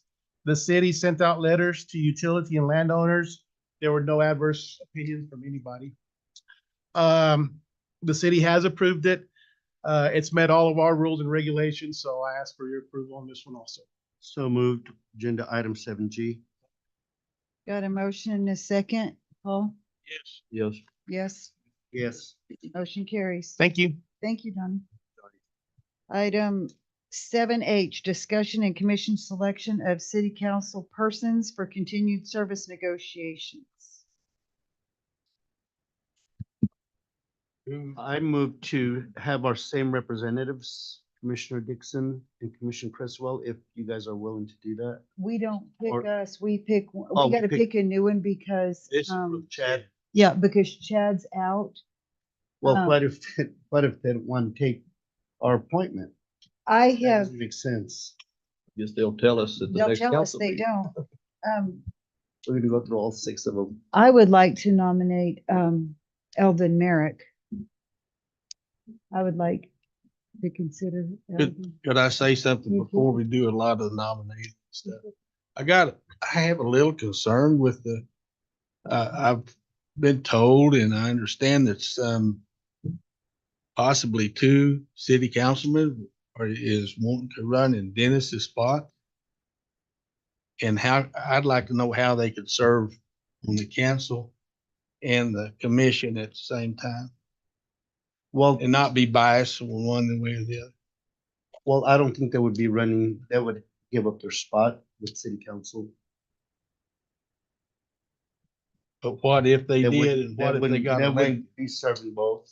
Huh? They wouldn't be serving both. They can serve both. All they have to do is But I'm just- abstain from anything that has to do with, if it's I think something with the statute has city or changed. the. Or they cannot do both. Madam Chair, No. Commissioner Lopez, I'm not sure. I'd have to look into it, but I think you might be right. Yeah, because I know in 1990, Dad got served that special election where he was city council, but then he gave up the seat. That's the only time I've ever seen that. But I think statute has changed. And I think the individuals that have expressed a willingness to replace me, they're gonna have big shoes to replace. They're not really. They've both noted that they would move to appoint someone to take their position, because also there's been several to inquire the city council positions to be filled and for us to endorse them. So, I mean, that's public.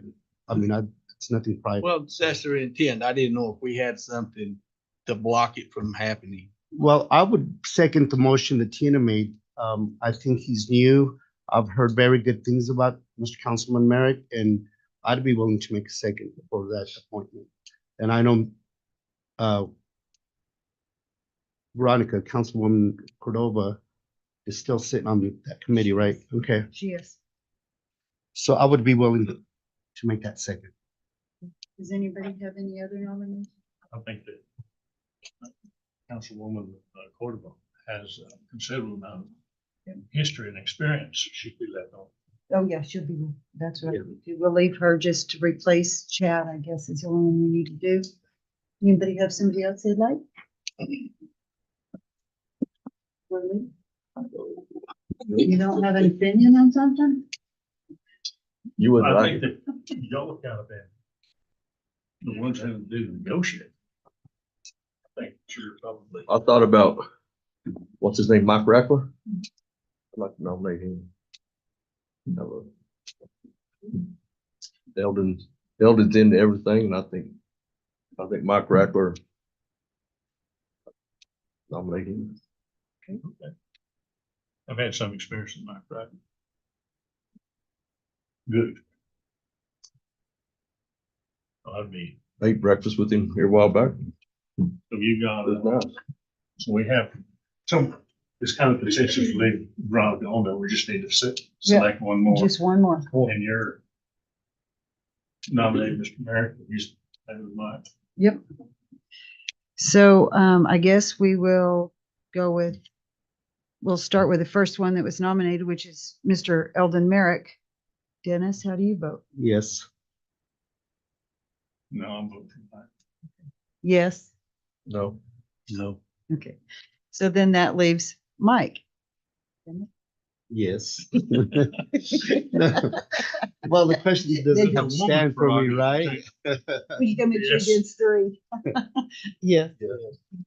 Okay, so Mike Rackler. I abstain. No, not really. Would you like for me to send correspondence Yes, to the please. city manager's office of the new selection? Yes, please. Thank you. Okay. Discussion and direction for FY 25 dispatch services, Sheriff Sanchez and Commissioners. Morning, Madam Chair, morning, Commissioners. I just wanted to have a quick discussion about dispatch. I know we're still on plans going to Lee County. I've spoken to all the other first responders in the area. Pretty much everybody's on the same page. They want to stay with Portales Dispatch instead of going to Lee County. Spoke with the radio personnel. And, you know, our conversations we had with them is it would be a good idea if we all went, but not just one entity. And at that point, it would be my office that would be going to Lee County moving forward. So just wanted to have a quick discussion about it. Since you guys have negotiated the contract with the city of Portales, it has been going really well. So they have since hired a director, Janelle Combs. She has taken over. Dispatch is its own entity now. Created an advisory board. We've been having regular meetings with this board.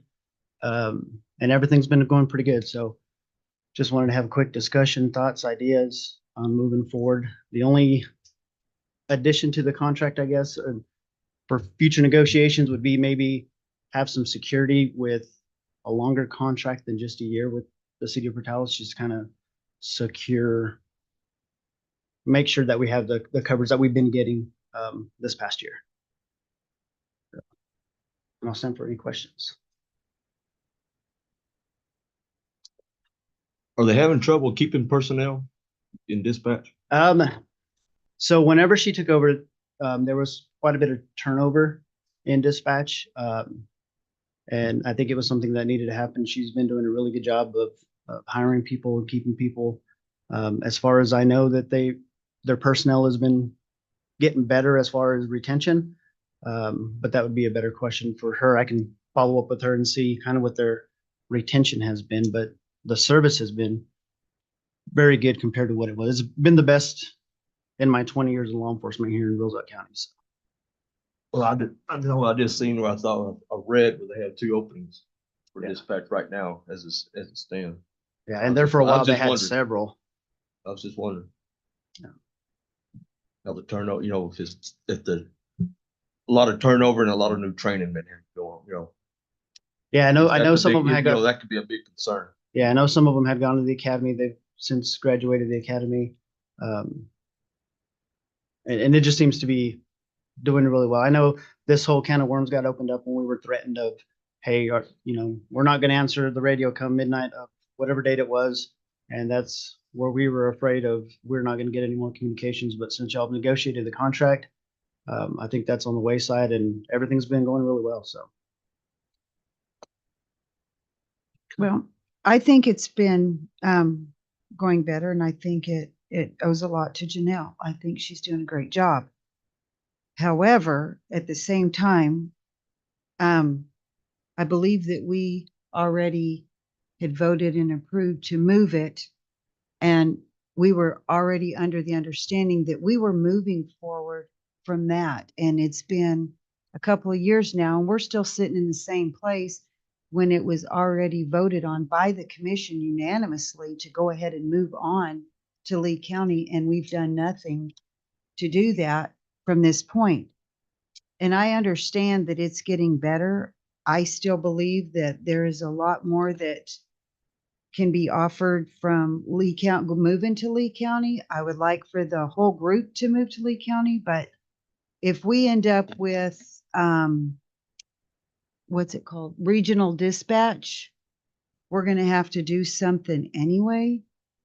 So at this point, and it may not be the entire commission that feels that way, but at this point, we had already voted and it was passed to move to Lee County. So at this point, is that something that you guys want to bring back to re-vote on? Do you want to stick with our original plan? I think we voted on it twice, actually, to move to Lee County, but it's going to be the discretion of the commission. What do y'all want to do? Do you want to bring it back and re-vote on whether or not you want to stay here? Or do y'all want to stick with our original plan and move?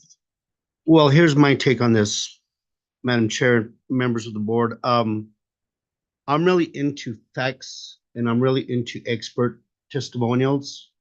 I'm nowhere near being an expert in law enforcement, dispatch. I truly have no knowledge.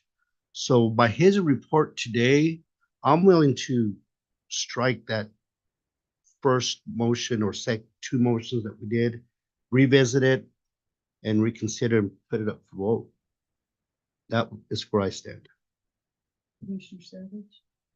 Chief Kathy, I just came to sit down. I was gonna speak to my knowledge of where dispatch is currently at. I believe the two positions that are open are from positions they were able to. I apologize. From the positions they were able to add based on the contract.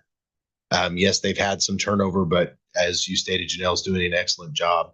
I do know they have one person at the academy right now. So I just wanted to provide that information to you.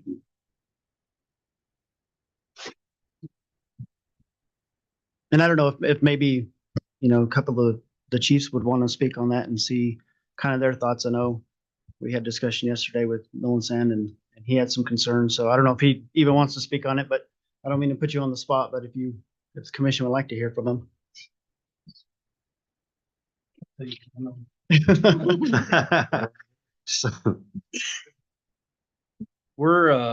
I'm Russell with Melanson Fire Department. We're a pretty tight group here in Roosevelt County. I have some dealings with Lee County Fire and EMS. They are not near as tight knit group as we are here. We are a big, happy family for the most part. If we can stay here, we're going to be SO, fire, EMS, everybody's going to be better off.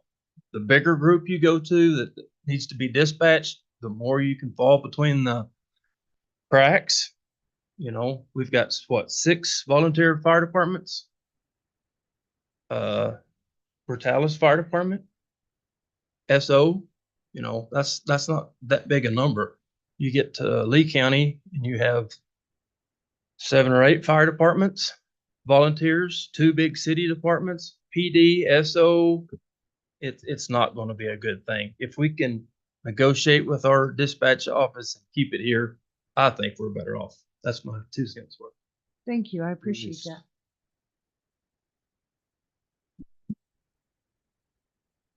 Chief Lang, did you have something? Okay, so. Oh, Madam Chairman, but just sharing opinions. My main concern at the beginning of this was because of the threat of putting our deputies in danger due to, I considered it coercion. So you either pay us what we want, or we're going to shut off service. They could put our deputies in extreme danger. That was my main concern about moving, to eliminate the threat of danger to the deputies. And so I'm hearing what he's saying to me. I think it'd be possible that we could rescind that action we did formally concerning moving to Lee County. But I'm thinking, to me, it would hinge on the price. Our negotiators and city's negotiators, what develops between our negotiators as to what's it going to cost. But I can see what he's saying, and I would be personally right this time leaning towards keeping it as it is, depending on knowing their past history. What's it going to cost? Well, it's the It's a cost, reasonable and price. then besides, in the negotiations, what are we going to get? Are they going to come through and pay for detention like they should or no? And that's, members of the board, Madam Chair, and that's why he mentioned reconsidering also long-term contract. You know, you're bound to that contract and it's not handing them over a blank check. So we don't want, I agree with Commissioner Savage, we don't want to be given this rate 1 year and the very next year, you know, them have a blank check and no, we want double that now because of these numbers, So I would also recommend you guys look into, and I say you guys because all this may transpire when I'm gone, but into the long-term contract. It's always safer, in my opinion. Yeah. My thoughts is when we're threatened to put our officers, even, all of our officers from sheriff deputies and all of our volunteer fire departments, and when they are threatened to be cut off services, that hits me pretty hard, and it should hit them pretty hard too, because it's their safety and it's our liability for their safety. And I am, yes, I'm part of that negotiation deal with the city and this dispatch deal, and Janelle has done wonders over there, and there was wonders to be done, and she's done them. And the turnaround, I guess that's in everything. And I'd like to see that turnaround slow down, maybe where they can keep those dispatchers, and where those dispatchers can have time to get up and go to the bathroom and not having to be rushed to do that, to get back to that dispatch seat just to catch that call. When we lost that kid down in Elida, north of Elida, for suicide, that was a problem. And that's still in their mind. It's still in my mind. That was a dispatch problem right there. They were overwhelmed in that dispatch office. They didn't have the help. They knew they didn't have the help, and they weren't trying to do nothing about it. And that's it took this negotiation deal and the threat of us moving to Lee County to get Janelle in there, and then for them to get something done in that dispatch office. They should have been doing that beforehand. And so with that being said, I'm sorry. I know if you got your feelings on your shoulders about this right here, I'm sorry, but I'm still for going to Lee County. And just because of that, there should have never been a problem to begin with that could have saved the kid's life. And that's a big problem to me. If they can't if they're having trouble manning that department, they need to step back. It's a problem. Yeah, and I don't necessarily disagree with you on a lot of your points, but they have made the steps to move forward, getting it its own, creating it as its own entity instead of being run by another department or agency within the city of Portales. It has its own director. It is moving in the right direction to be its own standalone communication center. Are they upgrading the equipment in there along with? Yeah, they Like, recently did an upgrade whenever they moved from the county building. And I know that they're still trying to get another radio console in there and upgrading some more stuff. That upgrading, Okay, so that upgrade Chief Evans. was what, 4 years ago? When they moved? Three. say 2 or 3. Yeah. 2 or 3. And, Oh, and and two. Chief Kathy is saying that they did get another console in, so. So they should have 3 consoles now? 4, yeah, so.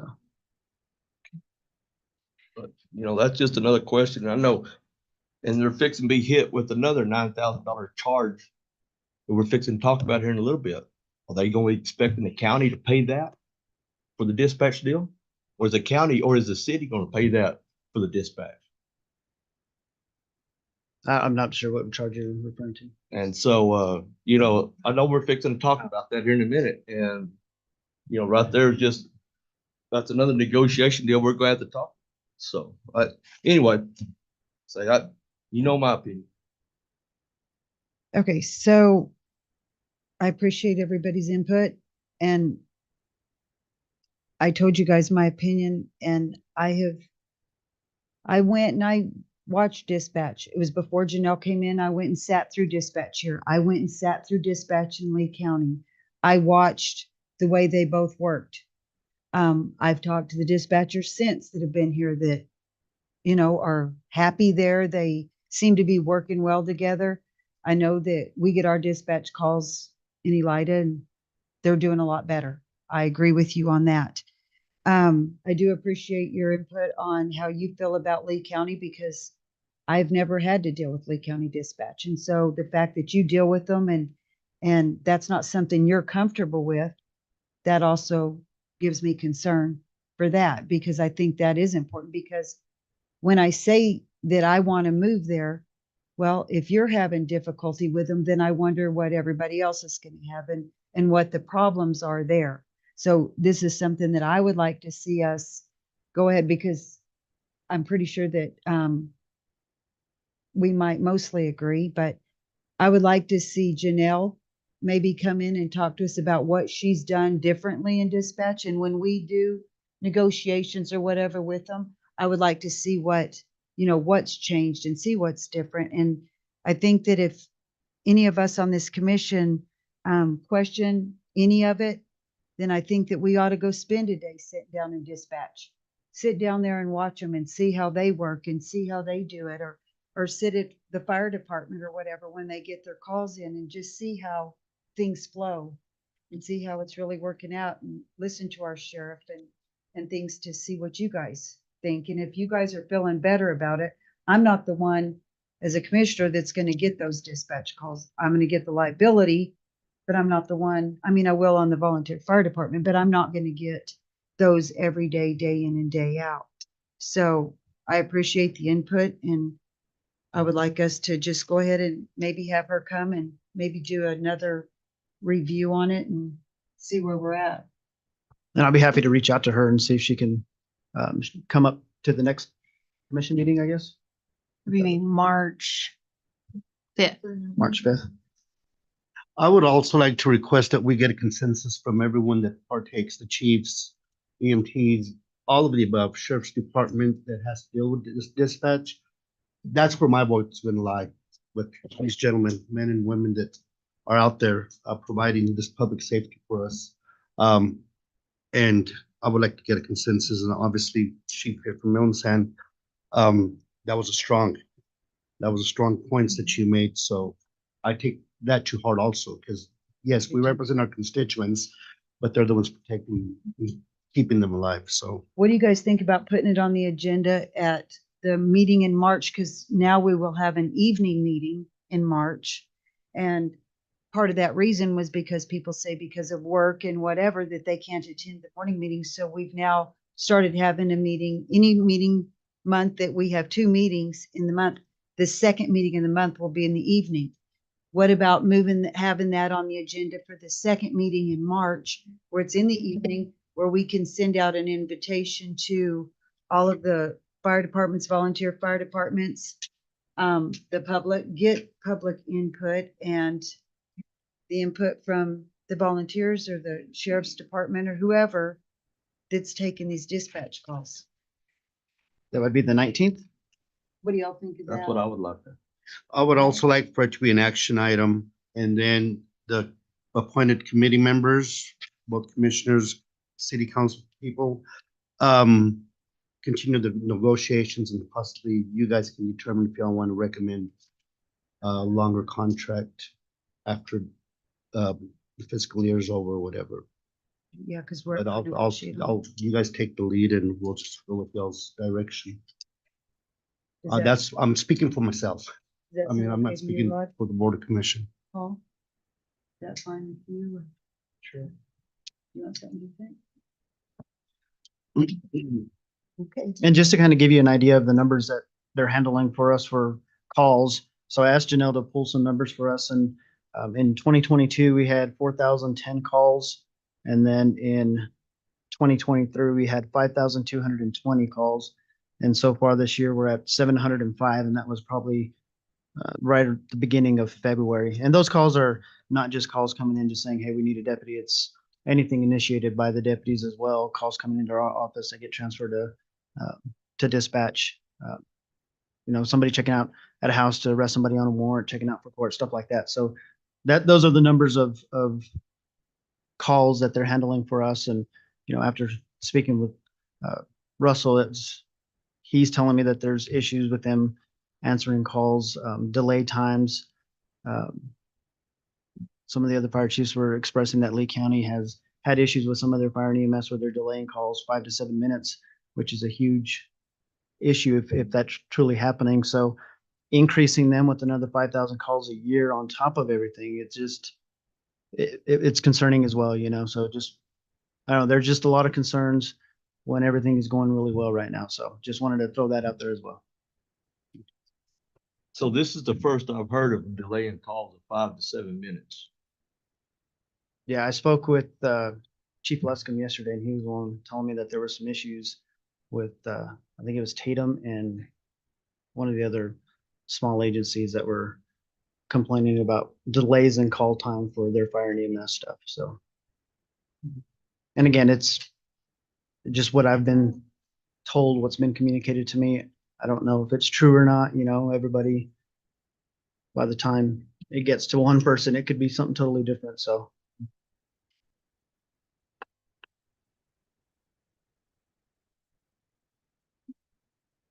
Anybody else? Thank you. Item 8, resolutions, ordinance, and proclamations. Item 8A, consideration of resolution 2024-05, acceptance of approval of the FY23 annual financial audit.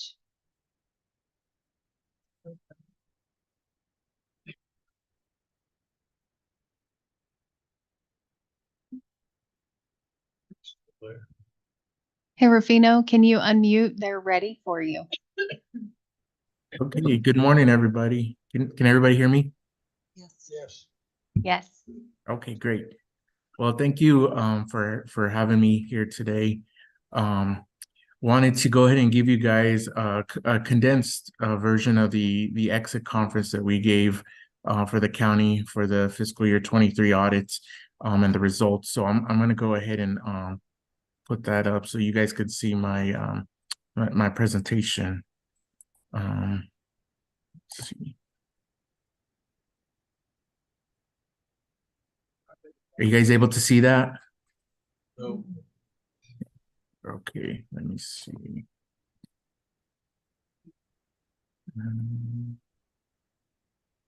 Is there any way that you can have me share have the screen sharing?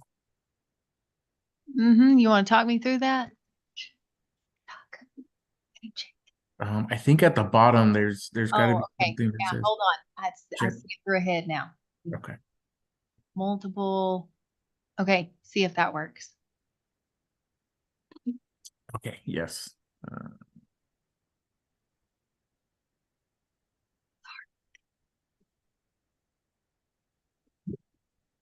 Okay. How about now? Yes, sir. Okay, great. Okay, so go ahead and get started. Okay, so the agenda we have, gonna talk a little bit about the timeline that we had for the audits, and then we'll go ahead and talk about the auditor's opinion and the reporting that we did for the year. So the timeline, we started our preliminary communications in July and August of 2023. And then had the entrance conference in October. That's when we were out there doing the field work, the planning and compliance work. We do some planning procedures, and then we test the internal controls. Single audit kind of was started in August of 2023. And then when we're out there in October, we test the numbers and kind of finalize that compliance work. And so we did that when we were out there in October. We wrapped up, including the reporting and conclusions in mid-November. And then after we finished the financials, we sent that into the state auditor. They reviewed it, and then they had their release and issuance on January 9th of 2024. And then the next step that's not on here is we also submit the single audit to the Federal Audit Clearinghouse. And we did that. I worked with Liliana last week on sending that in, and it was accepted last week. So that last step for the data collection form that we have to submit to the Federal Audit Clearinghouse was finished last week. So now the auditor's report on the financial statements, we rendered an unmodified opinion, which is the financial statements are presented fairly in accordance with accounting principles generally accepted in the United States of America. In other words, the numbers and disclosures are materially accurate. So based off our testing, we were able to render the unmodified opinion that those numbers were materially accurate. The other report that we give is over the single audit, which is testing the federal monies that the county spent during fiscal year 23. So we tested the big program that you guys have, the Coronavirus State and Local Fiscal Recovery Fund, which is, the COVID monies that you guys received. We tested that program, all the compliance requirements that are applicable to that program. And after that testing, we are giving an unmodified opinion over the requirements, essentially stating that the county complied in all material respects with those requirements that are required of the county for that program. A couple of our deliverables that we have is we have a what's called the internal control over financial reporting. And on compliance and other matters report that we give, which essentially where we would state if we had any findings. For this year, we did not have any findings in the current year. And then also the report that we give over the single audit, over the compliance for each major program, over that COVID monies testing. We did not have any findings over that particular program and the testing that we did.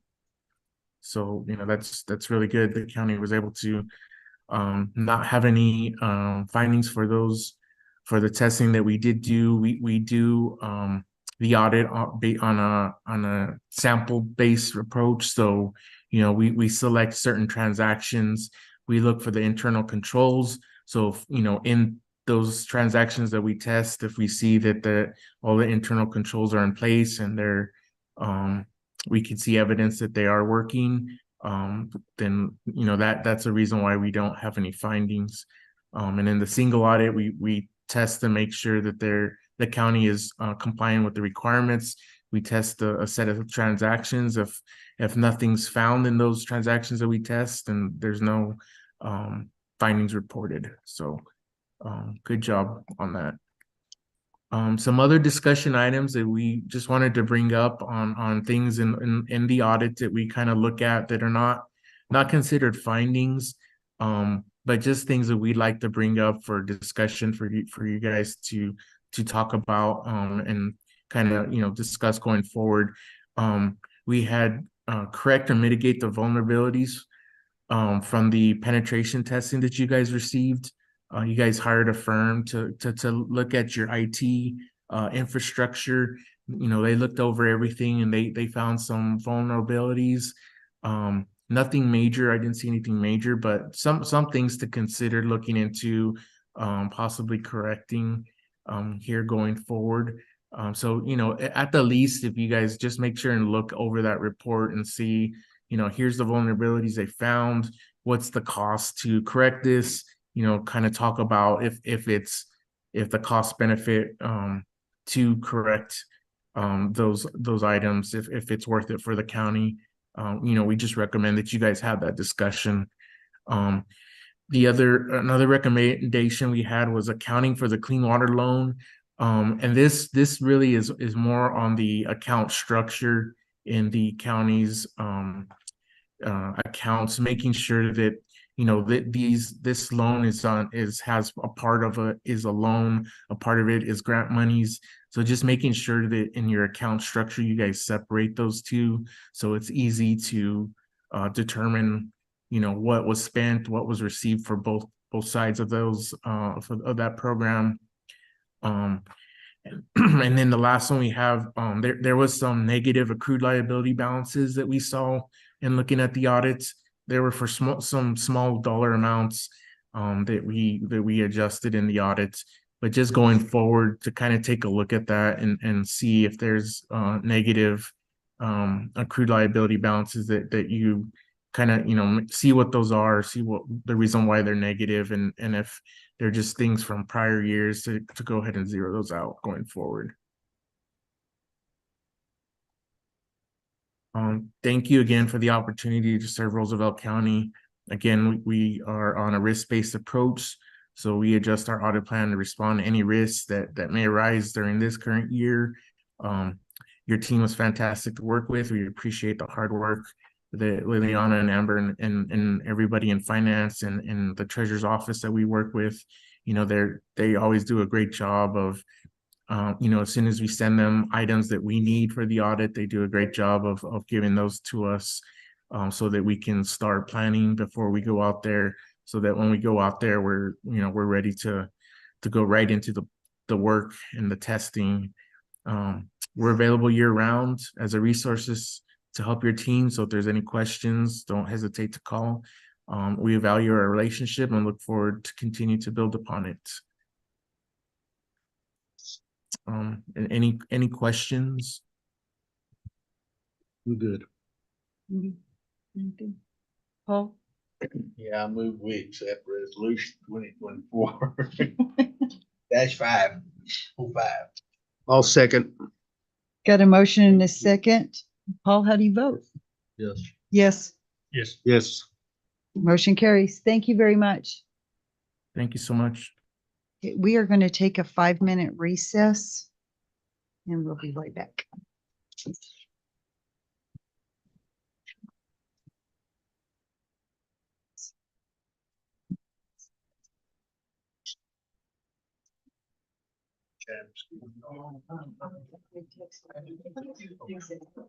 Pretty outcome, everybody. Yes, Joe.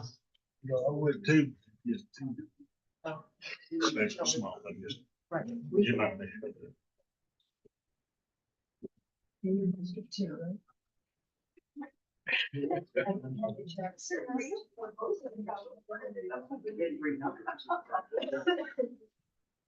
Mr. Savage. Oh, you really right. Correct number of all of it.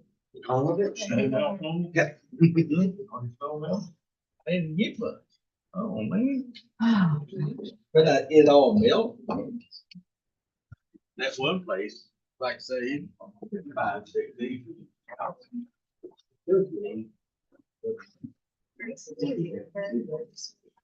We didn't get a whole lot in wet snow. I don't know.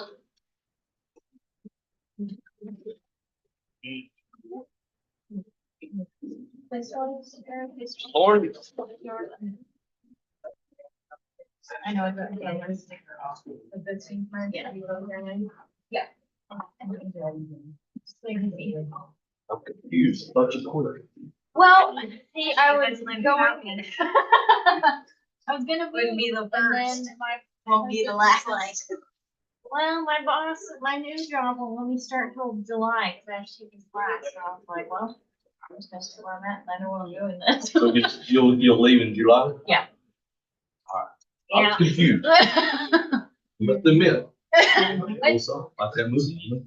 I was I was confused too for a little bit. I was like, Yeah, I was like, crap. I thought this girl quit.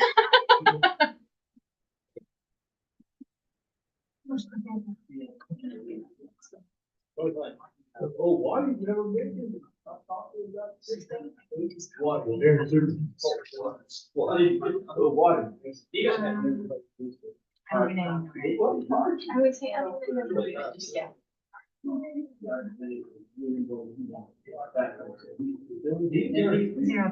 That's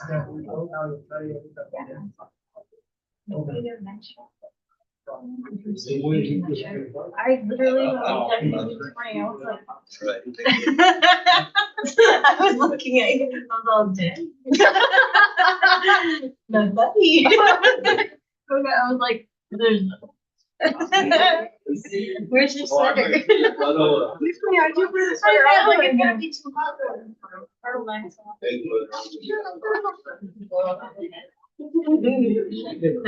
was like, buddy. They're gonna do everything. Obviously, it's gonna be later. I was gonna say. Probably. Have you just taken on? Hello. I'm staying through July because I have been starting job just like her class he has to take. This one available for work. So I'm like, you're like, I have to do John already. She did my canoe too. Yeah. Where are you going? My God, you won't like it. You just. My sister feels like I was sick all day. It does. It's traffic there is horrible. Yeah. It is. People are rude. Yeah. They are, and they look at you for no reason. I They was there do. at Christmas and they just run you off the road and I was like, I'm just trying to go to When I was in the DC, those people freaking honk constantly. You get in the cab and they just start honking it. I'm like, what are you honking there? It was just honk, honk, honk, honk, all of a sudden. Really cool. You drove in? No, I didn't. I got in an Uber and a cab. Oh. And I learned in a cab, don't ever do that. Take the Uber. So the other group says, oh no, we're taking a cab. Yeah, their cab got in a wreck and then they had to call an Uber to come get them from the scene of the accident. You know, the one place we've been in Houston, you would think it's just nuts. Because everybody pours in the place and then it pours out. And when I had my surgery going in, when you get in that medical, professional drivers, they're very hurt. You got your labor on.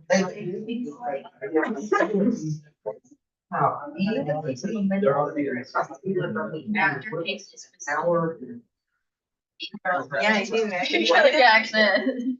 He's.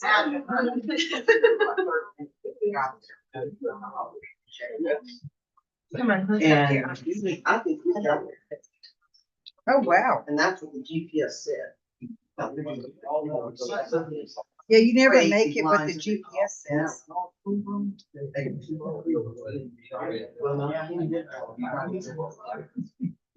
gonna have to do that. But Dallas, that's what it is. Drop in that mess. Small town. That'll be handy. Well, and you never know on your GPS if this road is even open, because in construction changes every day. And it's major interstate. They just shut down exits. Go ahead. I'm You go have that. standing, I'm gonna try to be brief and rock and roll here. You can have a 5-year road plan. My part, hopefully, shouldn't be any It won't be any a- holdup. You won't spill nothing on it? Oh, yes, right now, I'm ready. I told Tina, Won't tear? we don't even need a presentation, just motion and second.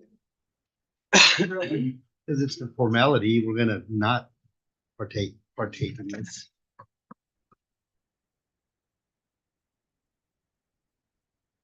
We're not?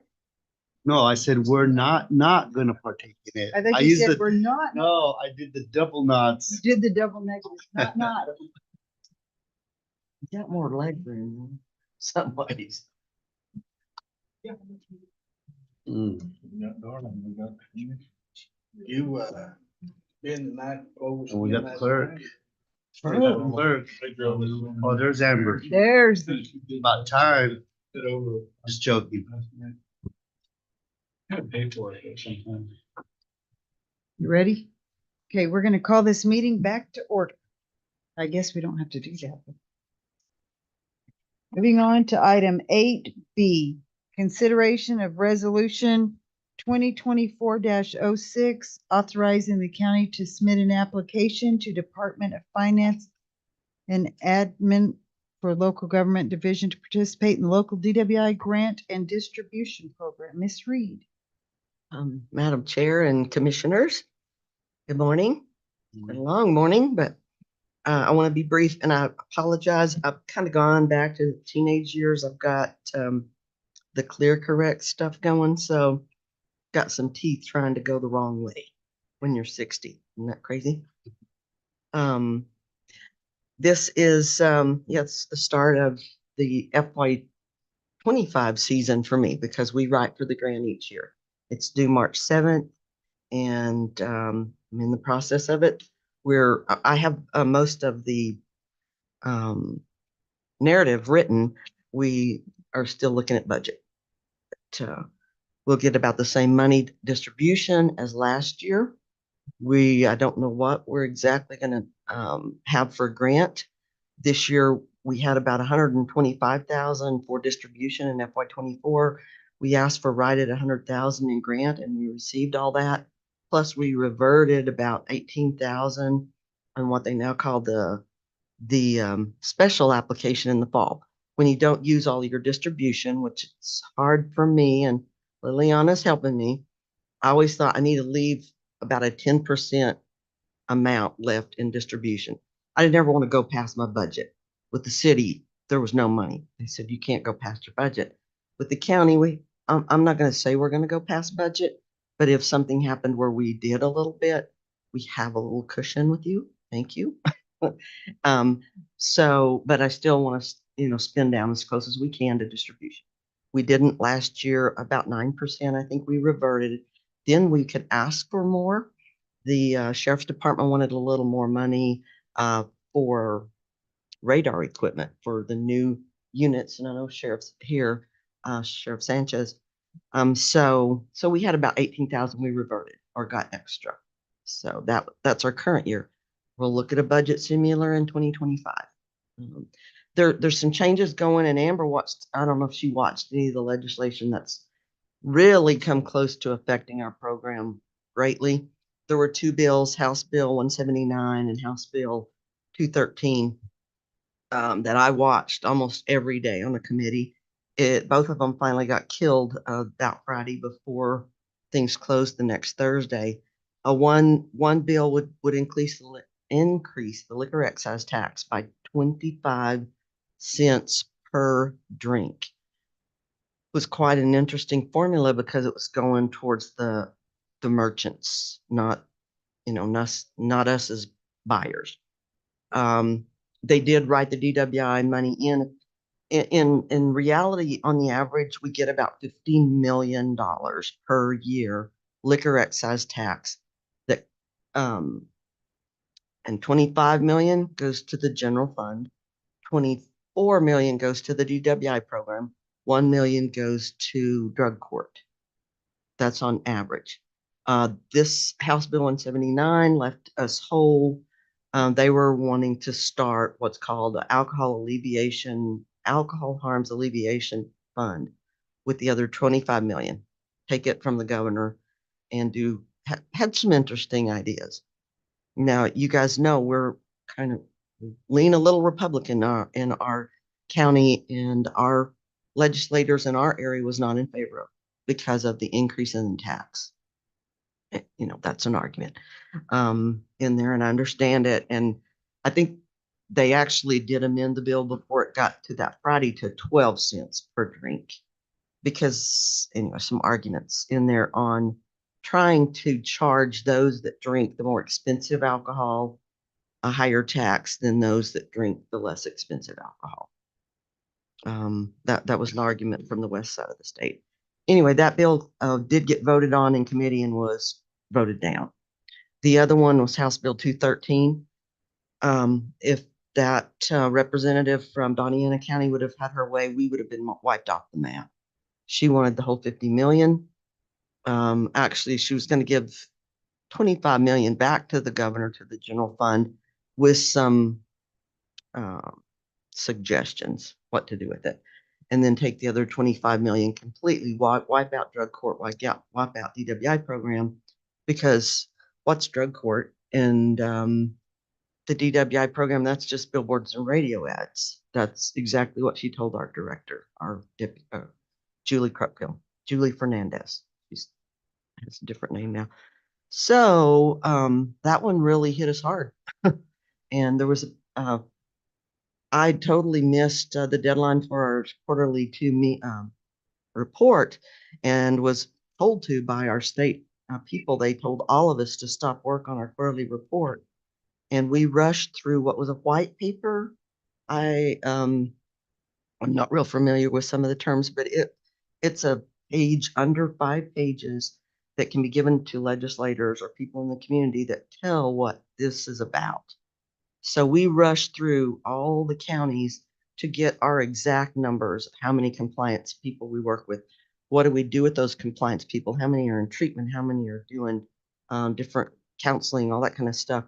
My little compliance officer and I, or I shouldn't say mine, but our program compliance officer, Joanna Jimenez, and I went through every folder that we had in her office, and we looked really deep at everything. What are we doing with those people?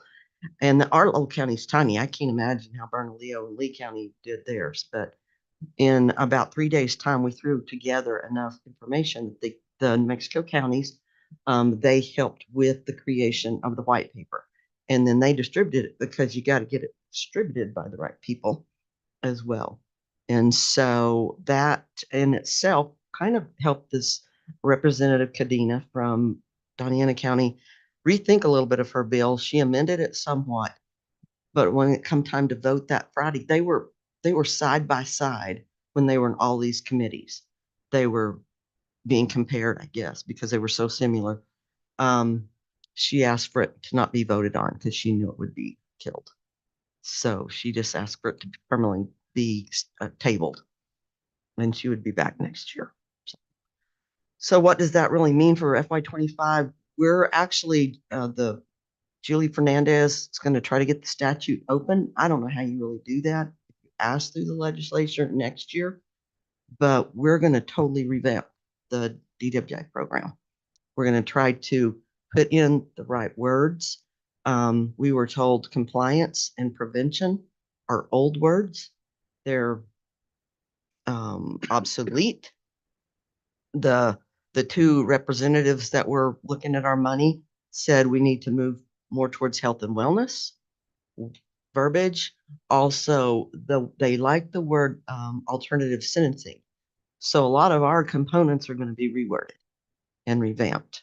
So maybe next year we won't have the legislators seeing us as billboards and if, I mean, yes, we pay for a billboard out by Walmart.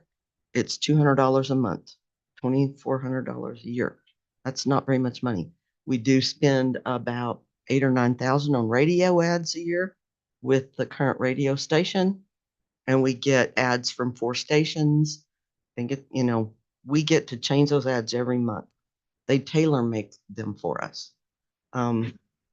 Okay, we do that. The actual billboard the lady pointed out to our deputy director was a DOT billboard. So anyway, just so a little background, we're looking at some changes for FY25. The application's the same. There's going to be a lot of stuff the same. And in a sense, underlying, a lot of it will be the same. We're just going to reword some things and kind of revamp what's called the components. Our components are prevention, enforcement, compliance, screening, coordination, planning and evaluation, which is my job, and then alternative sentencing, which is our teen court. So those will probably change wording, but we'll still manage to do what we're doing. But please consider this resolution. I'm sorry for the long explanation, but I wanted you to kind of know that I've been sitting on pins and needles for a while through January and February with that legislation. It was pretty interesting. Thank you. Anybody have anything? Ms. Reed? With that, I'll make a motion to approve resolution 2024-06. Got a motion and a second. Commissioner Lopez? Yes. Yeah. Yes, Yes. Yes. motion carries. Thank Thank you. you. Suggest that maybe you consult an English teacher who changes verbiage, or maybe you could hire a retired English teacher to help you. I don't know. I don't think an English teacher would change that lady's opinion.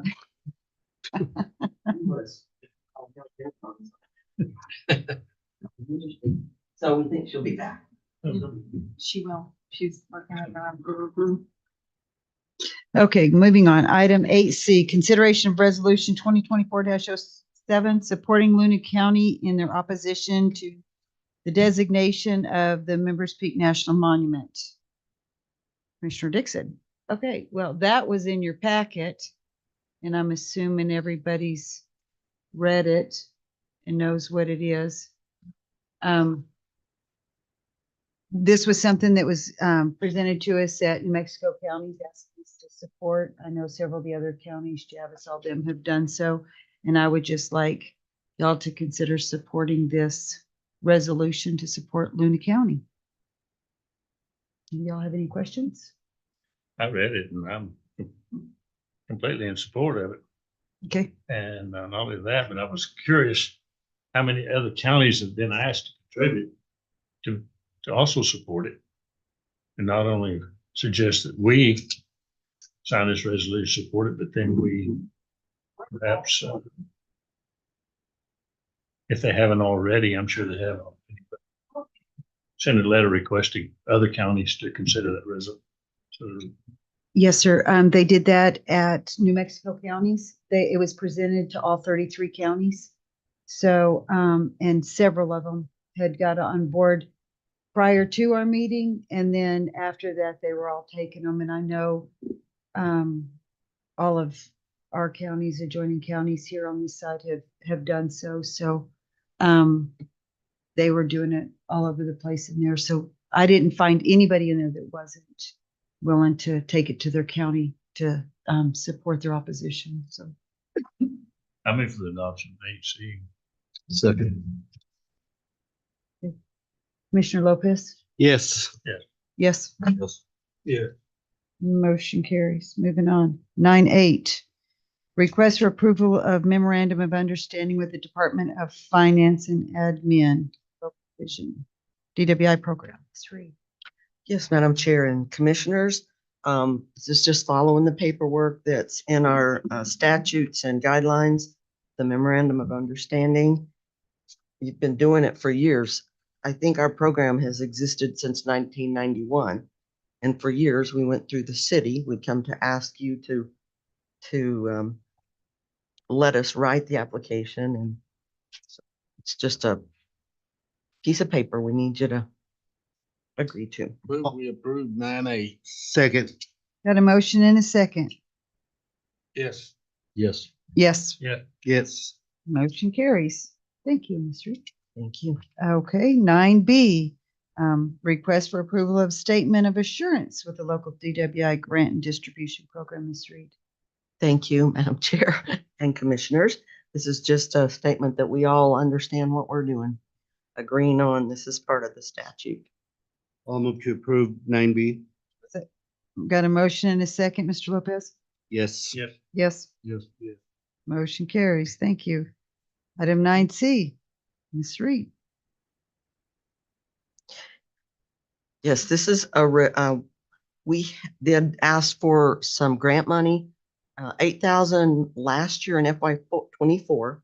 So the sheriff's office knew they had 8,000 when we got that approved in April of last year. Then, like I said, when we had some reversion money, Sheriff Sanchez came to me and he said, what do you think about asking for an extra 10,000?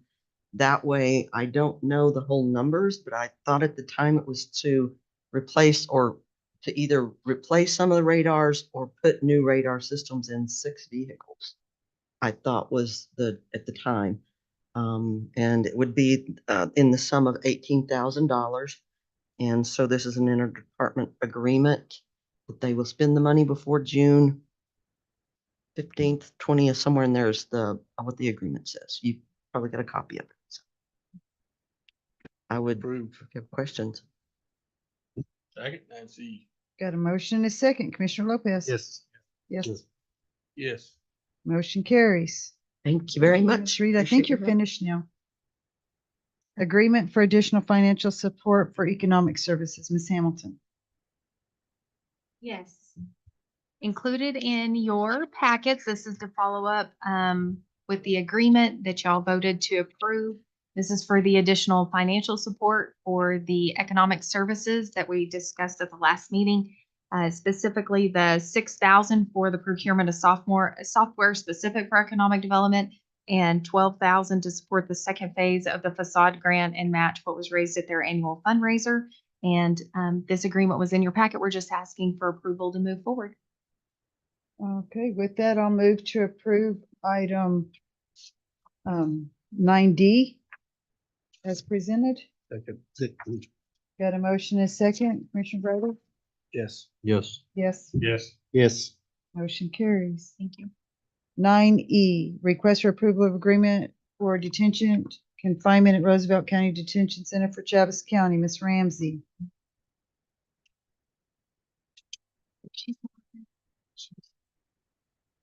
She may have had to go back to the facility. I can present. Yeah. Okay, so included in your packet, the first one is in regards to Chaves County and in agreeing for their detainees to be housed here at our facility. This has been updated to the 125 because again, they do pay for their outside medical services. And this is standard. Everything in here, I know in the past, some questions have been asked about detainee information. They have to submit information like in item 6, where it talks about why they were arrested, supporting affidavit, any kind of JNS, anything along those lines that we asked for because we assure that they meet our clearance requirements before we ever house them. So we have these and typically they last about 4 years and then we come before y'all and renew them again. And that's what this agreement is. We approve 9E. Second. Discussion real quick. I just want to reiterate what I've reiterated for a lot of years. I just want to ensure that we screen inmates that we're bringing into our county. I know that our Shayla is very, very good, but we've had different detention administrators in the past that they failed to do some things. And that's a huge, huge liability. So if you guys can just, please just try to red flag any potential Absolutely. inmates that might be a danger to our inmates and especially our COs. Yes, sir. Okay, thank you. There's no further discussion. We got a motion, a second on 9E. Commissioner Greider? Yes. Yes. Yes. Yes. Yes. Motion carries. 9F, same thing with Eddy County. Yes, ma'am. So just the same that Amber previously discussed about Chaves County, we're asking the same for Eddy County as well. It'll be the same price, the same screening, everything like that. Move we approve 9F. Second. Motion and a second. Commissioner Lopez? Yes. Yes. Yes. Yes. Yes. Carries. Thank you. 9G, thank you. Request for approval of agreement between Arch Cazadora, Lyda Floyd, Millicent, Volunteer Fire and EMS agencies and the City of Portales Emergency Communications and Fire Department for medical direction. Chief Bilbrey and Chief Blank. Morning, Commissioners, or afternoon now, I guess. So Chief Kathy brought to light a while back, and we had a meeting about it. Our medical director is stepping down, which oversees everyone in the county, including Portales. And get a new one. It's gonna cost us money. It's always been a free service that has been provided. So, and if you have any questions, he's a lot more up to it than I am. Battalion Chief Frank was here and he had to go on a call, but he is my EMS director at Arch. So he's not here to answer anything for Arch, but if you have any questions on this, but it's a deal of if we don't do this, we can no longer provide EMS service without a medical director. And Chief Lang, if you can also highlight, I know when he called, or Hugh did, he was talking about the pricing, like it was very, even though we've been getting it for free for all these years, that was an anomaly. And this if price y'all is let Chief very Kathy fair. speak, he can tell you a lot more about the numbers. What he come up in our part will be $1,200 each per county department, which I think is plenty fair. From what I understand, y'all have all got together and discussed all this, Yes, correct? ma'am. Okay, Yes, that's ma'am. what I. Yeah, we had a Talked to a county couple fire of and them. EMS meeting with Mr. Montiel, and so we have all. Thank you. Did you want to say something? Yes, thank you, Madam Chair and Commission. So as he mentioned, historically, we received this service for free for all the EMS agencies dispatch for free. Dr. Alexander was always gracious. We tried to pay him. He turned it down. Dr. Severs came on board. He reached a point where he's unable to provide that service to us anymore. He did gracefully give us an extra 2 months to get it sorted out. And the city of Portales is paying $1,000 a month for that service for everybody at this time until we can get this in place.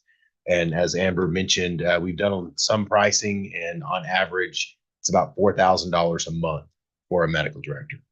Now, as I told all the volunteer chiefs, it's not required that we all have the same medical director, but it makes sense. If we can team up and make it work, save everybody a little bit of money, and we can have a medical director that is certified, that already does, the one we're looking at already does Lovington, Hobbs, Curry, Clovis, but he agreed to do it for $2,000 a month for everybody, and it is a requirement for all of us. Right. So it breaks down to, as he mentioned, $1,200 per department for the volunteers, and the remainder the city of Portales is picking up. And to Mr. Criswell's question about dispatch negotiations, I can't speak for dispatch negotiations, but it's my understanding that that's going to be something the city's going to pay for in our general fund budget between us and dispatch. And I'll stand for any questions if you have any. I've got one question, not to sound naive, but what's the role, scope of duties of the medical director? So, I've never heard. for us to be able to operate, we have to operate under a medical director's license, even under state protocol. And so they review all recertifications. They do what's called QA or QI to ensure reports are being done properly, treatment is being done properly. And they not only approve our protocols, but they approve treatments and check us, and it provides that checks and balances to ensure we are providing a high quality service. I was once again educated. Yes. You have a candidate. Yes, sir. We've been in verbal negotiations with a Dr. Carver, who, as I mentioned earlier, that he does Clovis, Lovington, Hobbs. He is certified, is very active, and seems to be a good fit. Not to mention his price is half what we've been quoted from other. So you're presenting this to us for what? Do you need money from Roosevelt County or? This is between, I'm just here to provide information because this agreement would be between all the volunteer agencies, including the two that you're the fiscal agent for, Millen, Saint, and Arch, as well as the Roosevelt County EMS Association, where they pay for all their medications, because that initial payment would go from the volunteer agencies to the EMS Association, and then they would write one check to the city, because we will be the fiscal agent for this and write the big lump sum check, since our portion is the greater amount. Okay. And Commissioner Lopez, it will come out of their volunteer fire department funds in their budget but it is a new agreement, and all new agreements have to come before the commission for your approval. And I'm not sure did they get the updated agreement with the 90-day opt-out? You know? I don't. Okay. So the only thing, because I sent out a preliminary agreement, and I applaud these gentlemen for their ambition in working to get this done, because we all need it done quickly. And I do have copies for your review if you would like. I move we approve. Yeah, I think we have it. I'll need one for them to sign. The only thing different on that one, what you're saying is a 90-day opt-out. Under the last now therefore, I added, if any party wishes to amend their status with a 90-day notice or the agreed upon medical director agreement is altered or changed. That way, if somebody chooses, that gives us that 3 months. And we're going to play it annually. So really we have a year, but it makes sense to have an opt-out notice. That way, if Dora decides to get their own medical director, we can reevaluate, and then we'd have to bring it back to all 5 fiscal agents that That's this the only impacts. difference in the one that we have in our packet. And I did add the Roosevelt That's County what I'm looking EMS. That because they are a part of this agreement since they are passing that money and being a pass-through agency for that funding. And the city council has not approved this. This- It's still with the lawyer. It's And going, that's, we really can't sign this yet because it is not, but we just need to get it to you so you know what we're up against, what we're battling. Well, we was would sent- actually sign it because this board's gonna bless it. So if they bless it, then you get to sign it and then the city. it needs goes to handle our city theirs. council on the 27th. That was the next meeting that is available for us, and then it's at legal review now. And we can get that copy to them to get to you as soon as we have something set in stone. Well, I think legal needs to review this. I've read the one that's in our packet, and if it's the same You've already as the other, and that's the only changes. Yeah. I'm good with it if it's the same as the other one with just those Me changes. too. It's right here. And Oops, yeah, I that's read the it. only amendment was just that 90-day. And just on a side note, Senate Bill 151 through the state, if our governor signs it, will increase funding across state by about 11 million, which will more than compensate for this cost for our volunteer agencies. And hopefully that gets pushed through. So I can't confirm that yet, but that is the suspicion. Okay, got a motion? Second. Got a second? Dennis? Yes. Yes. Yes. Wait. You're being quiet. Sorry. Thank you. Thank you. Okay, item 9H, the last item. Request for approval of service agreement with Vehicle Safety Program LLC for the Road Department's Certified Entry-Level Driver Training Program. Ms. Hamilton. Yes, this was included in your packet, and this is part of the program that y'all had initially approved in terms of us adding the CDL component to our road department and that incentive. This is an agreement with a local provider, vehicle safety programs, to be able to provide those services, that training and that certification. We currently have 4 personnel at the road department that are interested and have started the first phase of completing their work to obtain their permit, and they are getting ready to test. So we're asking for approval so that we can get everything in place. I'll move to approve agenda item 9H. Got a motion second, any good discussion? Did you have something I'd to say? like to ask a question. Amber, Ms. Hamilton, is there any retainment here after putting them through this deal, even though they're paying for it? Is there any retainment?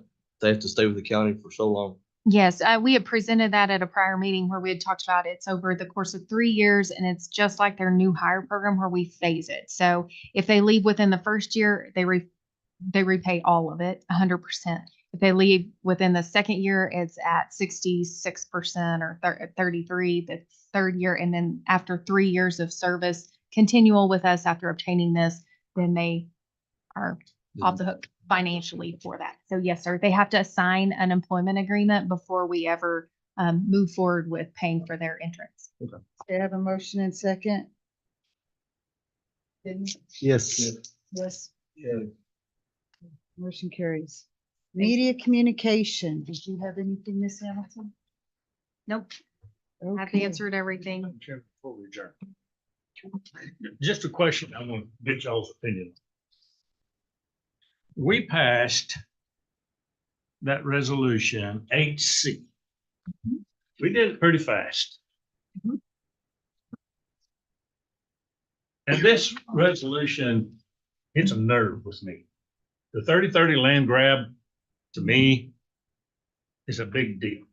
Huge. Glad to hear it. And we passed this resolution very, very fast. I think we should have, I thought it was a no-brainer, but for the people who somebody, a while ago, we had a great big audience. Now we have none. But we're still recorded. We're still on recording. I would ask as a question of privilege that you read the ordinance. Okay. So before the camera. I can do that. Hold on. I have it up here already somewhere. Do you want the paper one? Oh, I got one right here. Supporting Luna County. Sorry. Resolution number 2024-06, supporting, it's 07, okay. Supporting Luna County in their opposition to the designation of the Members Peak National Monument. Whereas a private special interest group has put forward a proposal to establish the Members Mark National Monument, which would encompass approximately 245,000 acres of federal lands in the Florida, Crooks Peak, Goods Site, and Tres Hermanas Mountains situated within Luna County, New Mexico. And whereas under the 1906 Act for the Preservation of the American Antiquities, presidents can unilaterally designate national monuments by administrative fiat without any prior or involvement from the American public, community lenders, or elected officials. And whereas the Antiquities Act was enacted before the creation of federal land management laws and was intended to be used in emergency situations to protect historical artifacts and sites of scientific value from imminent threat, which in all cases should be confined to the smallest area necessary. And whereas since it is established 118 years ago, the Antiquities Act has been misused for political purposes by presidents with large-scale designation intended to limit specific uses, activities, or access to vast areas of public lands, allowing unfettered governmental control and hindering the productive use of those lands. And whereas on January 27, 2021, President Joe R. Biden Jr. issued Executive Order 14008 entitled Tackling the Climate Crisis at Home and Abroad, 86 Fed Regulation 706119. And whereas in Section 216 of Executive Order 14008, President Biden directed the Secretary of the Interior, in consultation with the Secretary of Agriculture and other senior officials, to develop a program to conserve at least 30% of the lands and waters in the United States by 2030, which was called the 30 by 30 program, but was recently rebranded as America the Beautiful. And whereas this monument designation appears to be nothing more than another attempt at a federal land grab driven by political motivation, outside interest, and the acquisition of personal gain provided through the monetization of our nation's natural assets and the expense of hardworking Americans. And whereas serious concerns have been raised by an overwhelming majority of members from the Luna County community over the exclusion of stakeholders, namely the farmers, ranchers, miners, and outdoor enthusiasts of Luna County, both from within and outside the boundaries of the proposed monument. And whereas creating additional federal land and by placing public lands into permanent conservation status will cause dramatic and irreversible harm to the economics of many states, including New Mexico, and in particular rural counties such as Luna County, whose citizens depend on multiple use on public lands for their livelihoods. And whereas Luna County Board of Commissioners passed Resolution 24-15 on January 19th, 2024, which opposes the establishment of the Members Peak National Monument. And whereas on March 22nd, 2024, the United States Supreme Court is scheduled to hear a challenge to the Antiquities Act, which contends that it is the most abused of the federal land statutes, particularly important in the western states where the intermingling of federal land and local economies is an extensive and intricate, and whereas many of New Mexico's businesses and its citizens are involved and or otherwise depend on industries that utilize federal land and their resources, including the oil and gas industry, livestock grazing, mining, and mineral development, recreational industries, hunting, fishing, and other outdoor recreation. And whereas these industries are important components of the New Mexico economy and are major contributors to the economic and social well-being of our counties and their citizens. Now therefore be resolved by the Board of County Commissioners of Roosevelt County, New Mexico as follows. The board fully supports Luna County, New Mexico and its residents in their opposition of the designation of approximately 245,000 acres as Members Peak National Monument.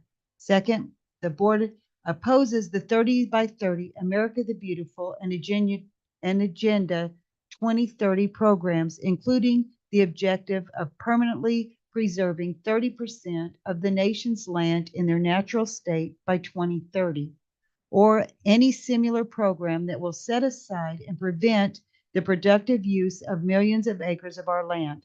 The board further opposes the designation of lands, whether private land or government land in New Mexico, as national monuments, wilderness study areas, wildlife preserve, open space, or other conservation land, thereby restricting public access to such lands and preventing the development and productive use of the resources on or within such lands.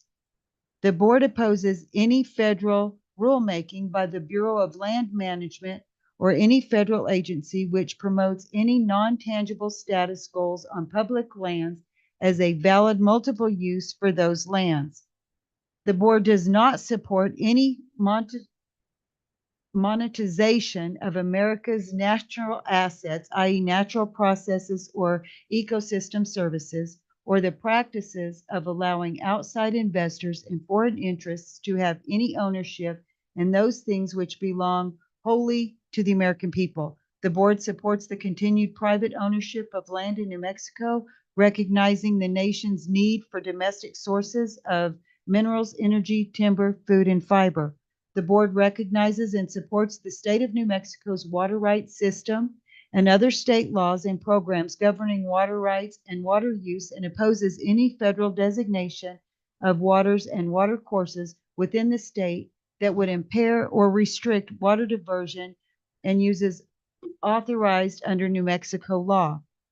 The board supports reasonable national, regional, and global greenhouse gas emissions policies and goals that are comprehensive, practical, cost-effective, and do not unnecessarily single out specific industries or activities, but oppose the use of global climate change as an excuse to set aside large tracts of land and preserve or open space to fulfill the 30 by 30 program's objectives. Passed, approved, and adopted on this 20th day of February 2024 by the Roosevelt County Board of Commissioners in an open meeting in Portales, New Mexico. I'd like, go ahead, Commissioner.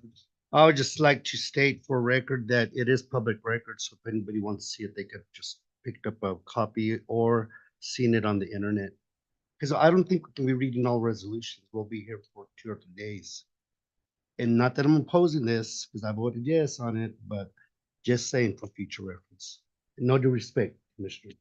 I mean, no disrespect.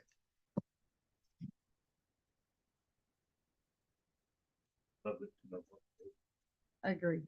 And I think this is very important because the 30 by 30 and all that is incredibly important. I'm not questioning that, but a lot of resolutions are very important, guys. A lot. I think every single one of them we do.